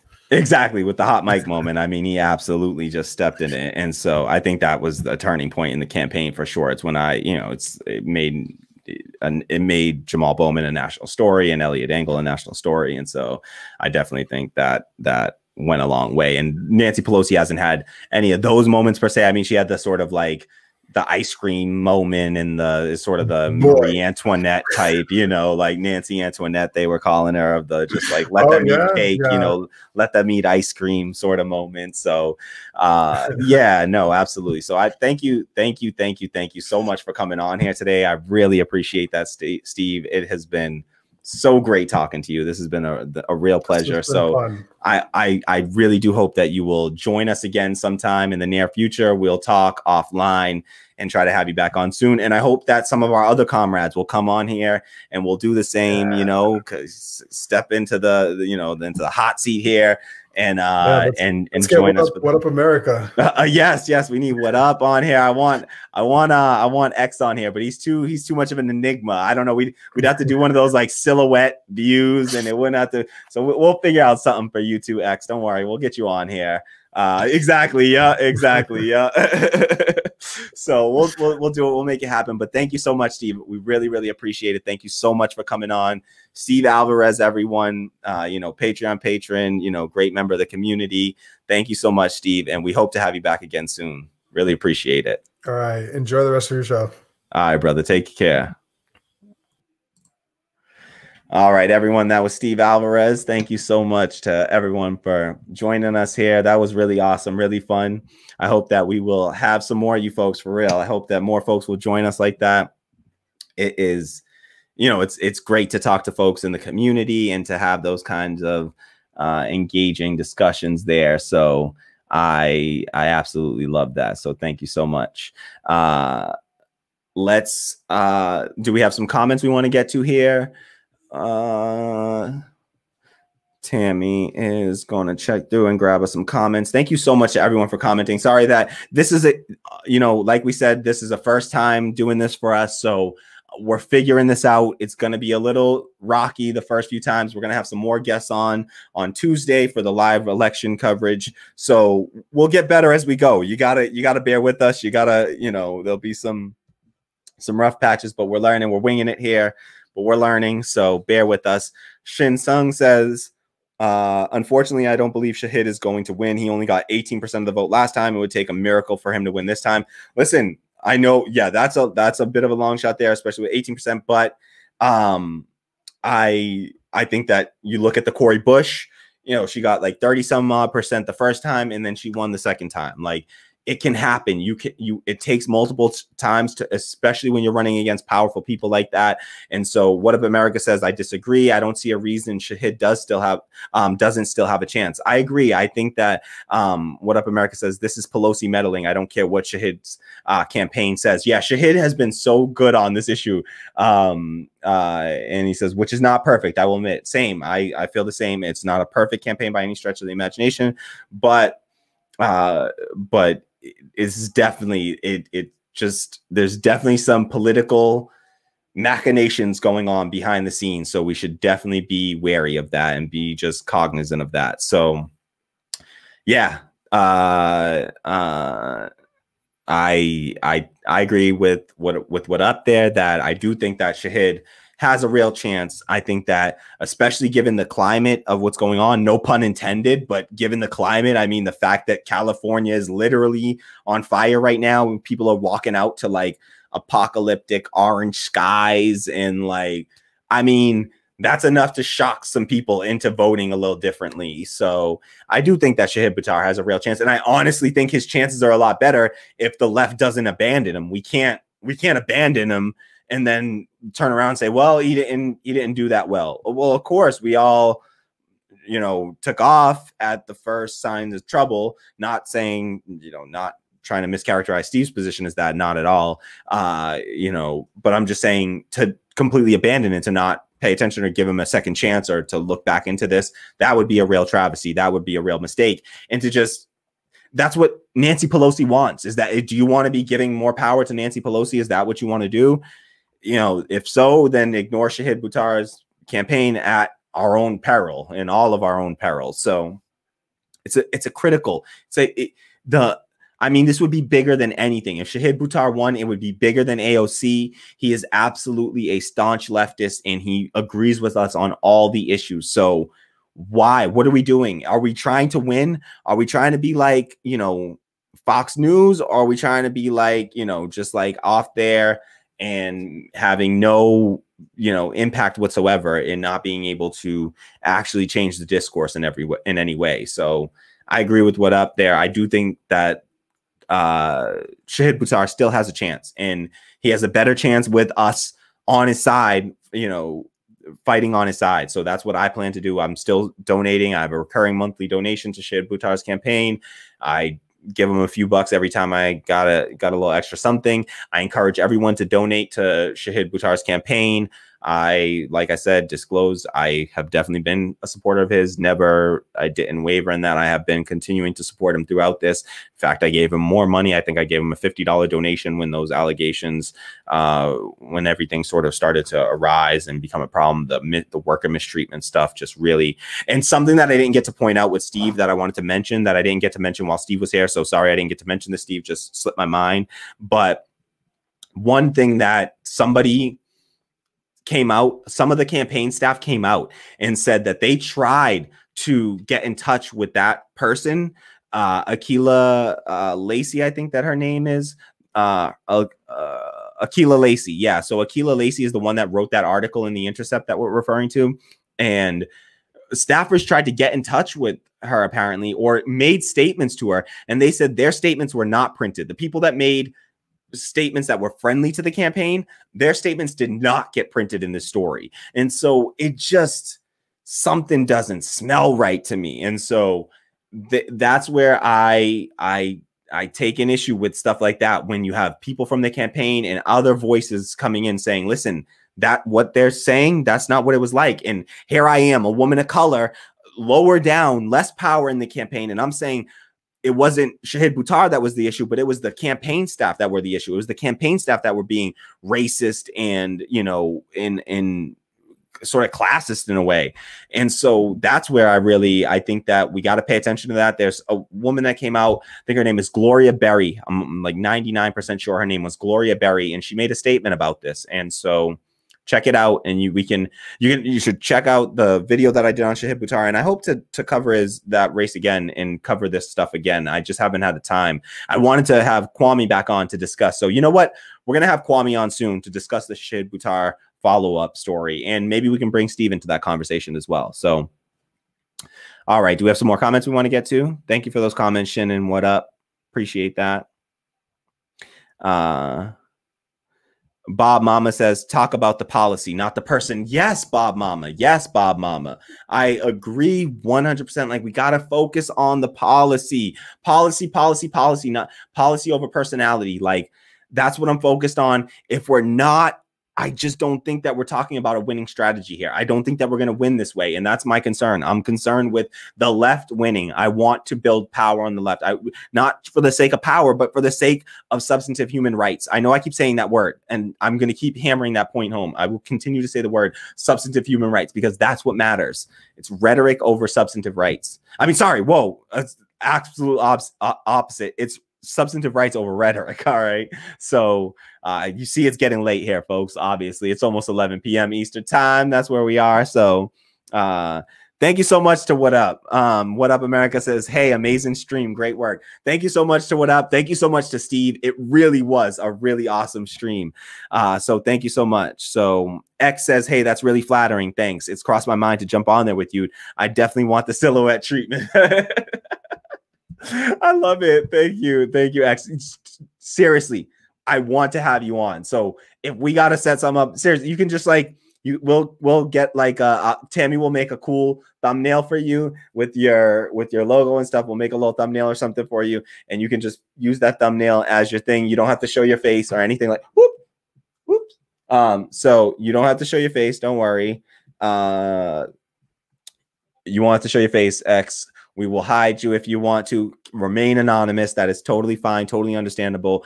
We would love to have, you know, the full you on, but don't worry. There's no requirement there. Would love to have you on in voice only if we have to, or the silhouette treatment, as we said there. So let's make that happen. Like, let's definitely do it.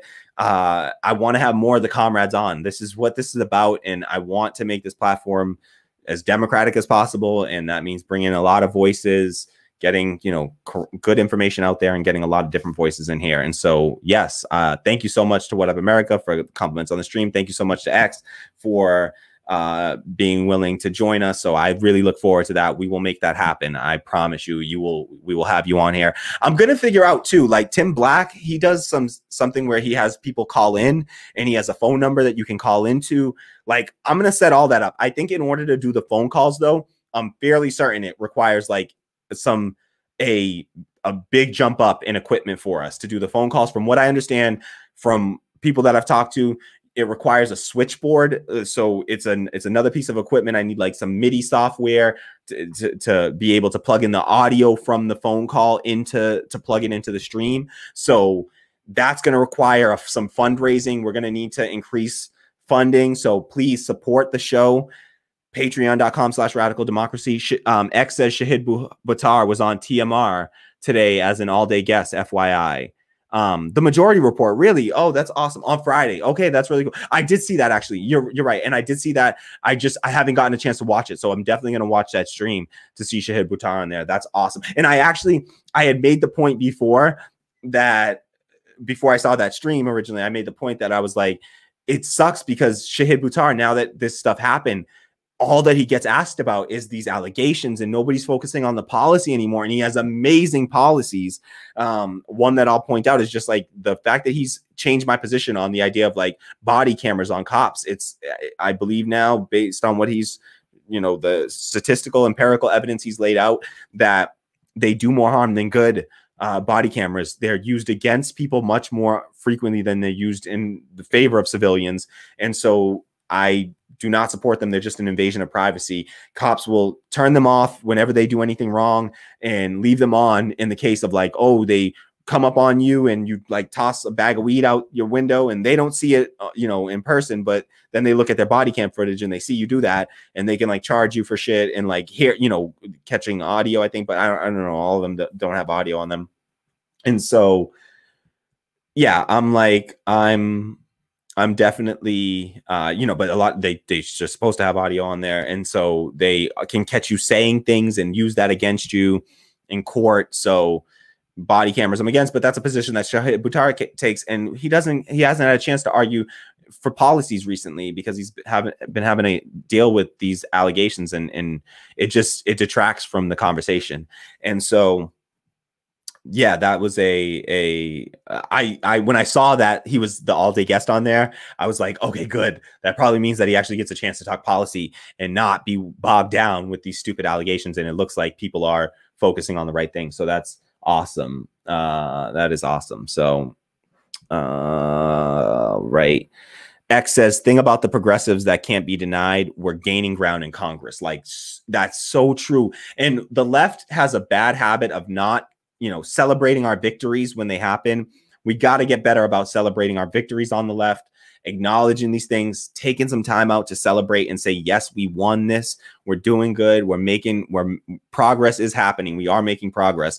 And so we are gaining ground and the left is gaining power. And, police approval rating is at an all-time low. Like, it's like over the summer, I mean, we have had more people, COVID has radicalized so many people, and just these recent protests have radicalized so many people. It's just folks are waking up and recognizing that, everyday people deserve something and doing something about it. And so, yeah, X says, expect a political hit job as a regular thing for any one of us challenging establishment tools. Exactly. This could be when I look at Shahid Buttar or Alex Morse or Ihsan Lecky, I look at somebody that's just like us. Like, it's one of us. It's as if you or I decided to run. How would we want to be treated? Would we want people to stick up for us, to trust us, to put some, to give us some sort of trust, to give us some basic benefit of the doubt in things like this, and try to hear us out, at least hear us out, especially when we're trying to be as fair as possible. And so this is what we got to be. We got to try to do unto others as we would have others do unto us. Right. And I try to think about that in the case of everyone in that situation, the campaign manager, everyone else. I've tried to put myself in their shoes and empathize with them. And where I came out on it was in defense of Shahid Buttar. And it's not just some like, oh, because they're on my side. I'm trying to think of people that I've not done that for everybody. And if somebody fucks up, like, I will call it out when somebody does it. I'm looking forward to the cases where it happens so that I can show that and take the stance and prove it that I'm not just some sort of sycophant for leftists. I believe in being critical of these folks. I just think that if we're being properly critical here, there's, they deserve a little bit more than what the raw deal that they've been getting from the left, say from a Shahid Buttar getting unendorsed by DSA and Sunrise Movement. Like, that's what are we doing? You by unendorsing people, people will say it's either Nancy Pelosi or Shahid Buttar. So if you're not endorsing, Shahid Buttar, you're essentially it's a tacit endorsement of Nancy Pelosi, essentially. No, I don't genuinely believe that. I'm not saying that for real, but seriously, in this situation, it's like there is a serious, genuine, distinctive difference between the two, and we should draw the distinction there. And not look at it as some sort of lesser of two evils voting, because that's not what is going on there. Shin Sung says there is a saying, be nice to people, but hard on institutions. Yes, it's like, I think it was, it might have been a Martin Luther King, I believe, or I know that Michael Brooks would reference this, and it's like, and Cornel West references it as well. He says it's like, be loving to people, but be ruthless to institutions. So, that's what we got to do. We got to be easy on people, but be hard on institutions. Be kind to people, but be ruthless to institutions. So absolutely, that's what I truly believe. And look at institutional power and recognize institutional power. And what Shahid Buttar was doing and what other folks might be doing is when they're trying to dismantle institutional power. And that's what we should try to focus on, try to maintain a focus on. These are so many good comments coming in. I've seen some other comments from some folks. Make sure we, okay, yeah. X says hypocrisy is an ally of the right. Typically, yes, they can be hypocritical to no avail, and they don't get criticized for their hypocrisy, and so it's totally accepted that they can be hypocritical. Just look at the way that they'll take these unprincipled positions between like NSA spying, to look at Sean Hannity and Fox News from under Obama versus under Donald Trump. And you will see them have a completely different take. Media Matters did great pieces on this, where you will see them take the opposite position just a year or two apart. And it's so inconsistent. They're inconsistent. They're hypocritical, but they don't get called out on it because they just don't care about that stuff. And so they can be hypocritical. They can support Donald Trump while acting like they are like anti-establishment or something. And the dude, like, he sucks up to the establishment and kisses their ass, and he just wants to be a part of them. X says they do everything they can to keep the focus off of policy. Look at the mainstream media. Perfect example of keeping people preoccupied with bullshit versus policy. True or not, it does damage, especially with the media that isn't diligent. Just look at Shahid Buttar's case, where he lost endorsements even after the accusations didn't have weight. I mean, that's the thing. If you really look at the accusations, like, what are they accusing him of? What are they actually accusing him of? And even in some of the stuff where they said, like, oh, I couldn't, a woman was saying, I couldn't be heard unless I brought 2 other guys into the room with me. And I'm like, well, wait, that's a signal to me that, like, wait, why did it take 2 other guys? Maybe he's not listening to guys either, because it takes 2 other guys to be there. Like, I'm like, that there's something off about that to me. That it doesn't, these things don't. And again, what they're actually accusing of is disagreements, strategical disagreements, that I'm like, you know what? I'm on Shahid Buttar's side on the argument. And nobody's coming out and saying what he's saying is inaccurate. And there's plenty of people that were on the staff, that were on the campaign staff, that weren't included in that article, even though they made statements saying, listen, Shahid Buttar has been nothing but kind to me. There was a group of people that came out and put out a statement, and it was completely unsolicited by Shahid Buttar. And they made this statement saying, listen, he's been the exact opposite. One of them is the leader of Code Pink, which is like a woman's organization. They led the women's march. Like, this is the Medea Benjamin, the leader of Code Pink, came out and wrote and signed this letter saying, putting her name on it, saying, no, Shahid Buttar, this is nothing like the Shahid Buttar that I've seen, worked with, been around for years in activist spaces. And so I try to weigh all of those different, views, experiences, opinions, and try to sum that up into my own analysis. And what I came out with was Shahid Buttar's getting a raw deal, and we got to do better to prevent it, or we're going to keep on losing on the left, because they can just do this stuff and they can get any one of us out of the race. And that's what average working class, everyday people are going to have shit, in their past that isn't going to be perfect, and they're going to still be working on things and growing. And we got to acknowledge that. The question is, you know, I use this example sometimes. It's probably not the best metaphor, but I'm like, listen, I don't personally, like, I don't care if my pilot is a racist, you know, like, I don't care if my pilot is racist. Give me the racist pilot that knows how to fly this plane right here over the, you know, anti-racist pilot who has no clue what they have, you know, has never flown this type of plane ever before in their life. Like, I don't want that. I want the person that I, you know is going to get me somewhere safely, right? Is going to get me to my destination safely. And the destination that I'm talking about is Medicare for all, Green New Deal, Fight for 15, legalizing cannabis. Like, that's what I'm talking about. And that's the destination I'm trying to reach. And, you know, I just don't, I don't care if, again, I'm black, and I don't care if the person is using racist rhetoric, but substantively, the program that they're coming forth with is going to substantively help black people and dismantle white supremacist institutions. Then I'm with that. I'm gonna support that. So because it's strategically beneficial for me. And so that's the point that I don't know if that's a great metaphor. Sorry if it's a terrible one. That's the best I got for you for now. So, but that's my metaphor. That's what I always think of when I think of this situation. And I think I get to say that because I'm black too. So, and I wanted to point, and I want to point out with Shahid Buttar, something that Steve said. I just want to, just to follow up, and I'll give Steve, he'll always have a chance to respond. He can always come back on and respond. Just about the fact that Shahid Buttar kept harping on the fact that he's a brown man. I think that is important because it was being completely lost in the shuffle that this was a white woman accusing a brown man, a brown Muslim man of something. And like, I'm sorry, but I take that into account because of the history of that in America. And that matters to me. And we got to talk about that. And it's uncomfortable for a lot of people. And me, you know, I've personally been in the situation of, you know, making white people uncomfortable, and particularly white women uncomfortable, has lost me my job on at least one occasion. So it's something that we have to acknowledge and realize, like, the power imbalance there as well. And the whiteness trumps, you know, white supremacy trumps patriarchy, like, every time. Just look at slavery and you'll see. And so, not that we need to be having oppression Olympics out here, right? Because I truly do want to have solidarity and build solidarity across all these, you know, and obviously there are black women out there. And so the intersectionality, recognizing that, of course.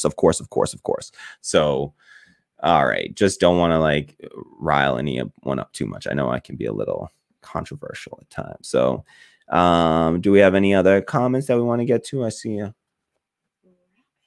Oh, okay. All right. So, I think we're going to start wrapping up here. Please, if you haven't already, I haven't said this enough on the stream because we were doing new things and I'm just a little out of my game here, but please, if you haven't already, hit the like button, subscribe, share. We're trying to get to 1,100 new subscribers on our channel. Did we hit that mark? Tammy, if you're watching this right now and you are not subscribed to this channel, you need to subscribe immediately and help us over the 1,100 subscriber mark. So please do us that favor right now and subscribe to the channel. I'm going to check on it, and still the same. Okay. Sometimes it takes a while to update, I'll admit, but if you're watching this right now and you haven't subscribed to this channel, please do me that favor. One small favor, just hit the subscribe button. I promise you it will not damage you in any way. You can hit the subscribe button. If you don't want to get any notifications, you don't have to get the notifications. Just hit the bell and click none. You'll never get a notification. Don't worry about if that's what's stressing you out or preventing you from subscribing. Don't let that do it. I see a few new people in here. And so I better see Bob Mama. I don't know that you're subscribing. You better subscribe. I see, who else do I see commenting in here? I saw some comments from NeverCon. NeverCon, I better see you. I better see you subscribing in here. So I want to see new subs from NeverCon and from Bob Mama. Okay, so there's our two new subscribers. I want y'all to subscribe. Please subscribe, folks. We do need you to join up. All right, that's how the channel grows. And Tammy is very irritated right now, so I got to end this stream because she is getting all kinds of mad in the background. I think it's the heat that has sent her over the edge, y'all. And she is telling me, wrap it up. She's got the big old Dave Chappelle wrap it up button out right now.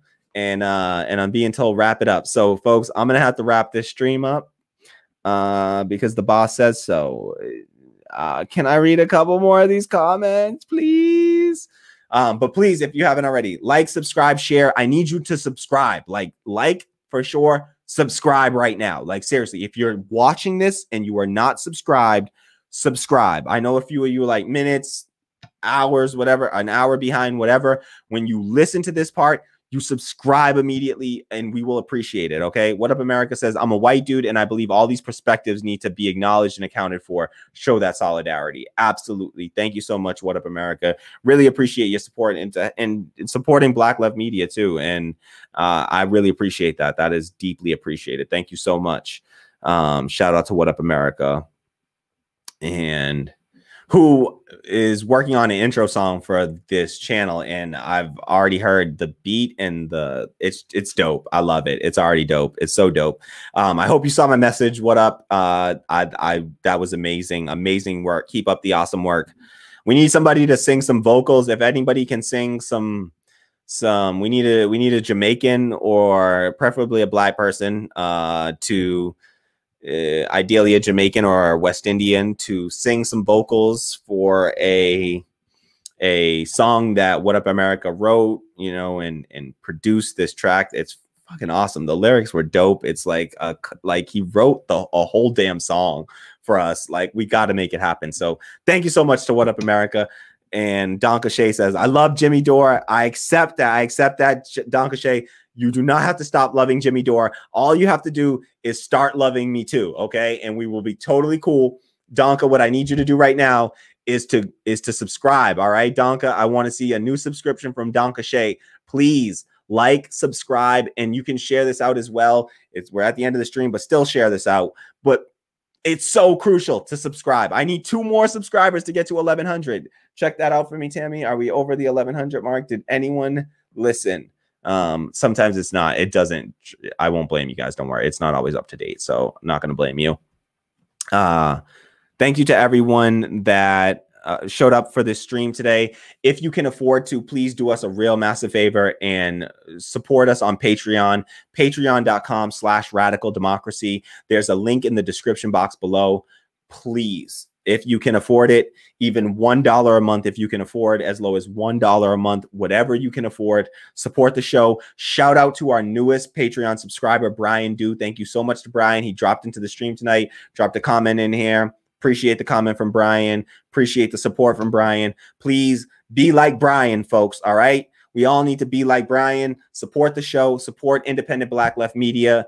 So we're growing. We're doing new things. We got guests coming on. We're bringing comrades on. We will bring you on the show. All right. So become a Patreon subscriber. You also, if you become a $5 subscriber, to everyone that was already a subscriber, they got access to our Discord server.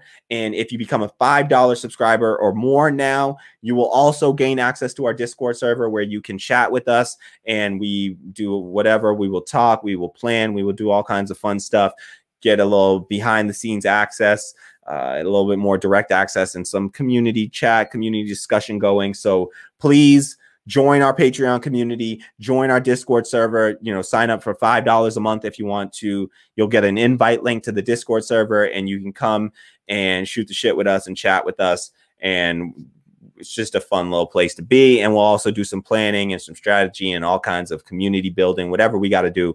We're going to start it, make it happen there. So please subscribe. Shout out to Tammy, who's been doing a lot of work on the Patreon. We're going to be updating it as well. We've been doing some updating of the Patreon.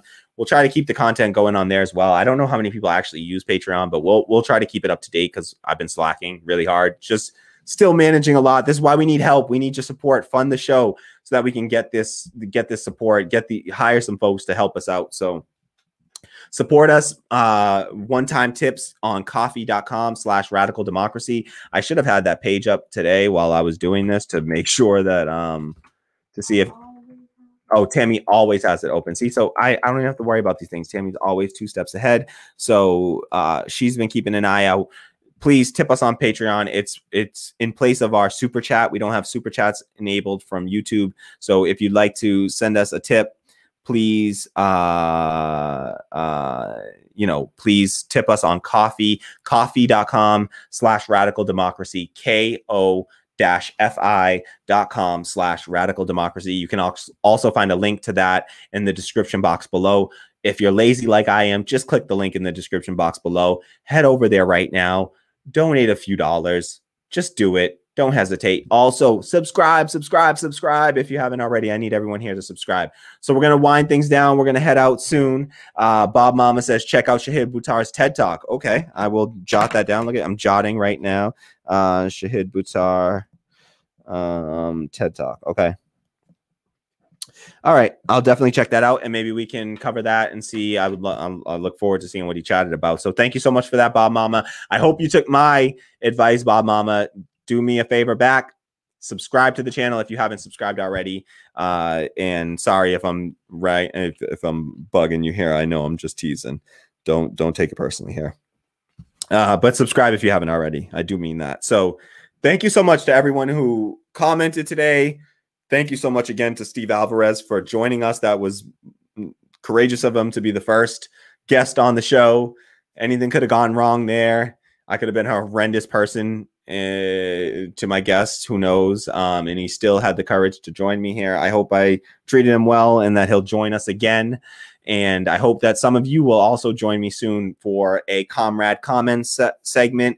This is where we are going to try to highlight comments and also members of the community and try to have you on, have some discussions, and, you know, just bring you into the fold here, bring you into we're all one big part of this. We're all doing this together. So thank you so much to everyone that was here. I'm rambling at this point, just waiting to see if any last comments come in. If anybody else has some last things to say, please say it. I'll just throw up this one by X. He says material benefit is greater than rhetorical agreement. And I wholeheartedly agree with you. So that's why I am putting that up, because it hammers my point home. So thank you so much, X. I really appreciate the comments.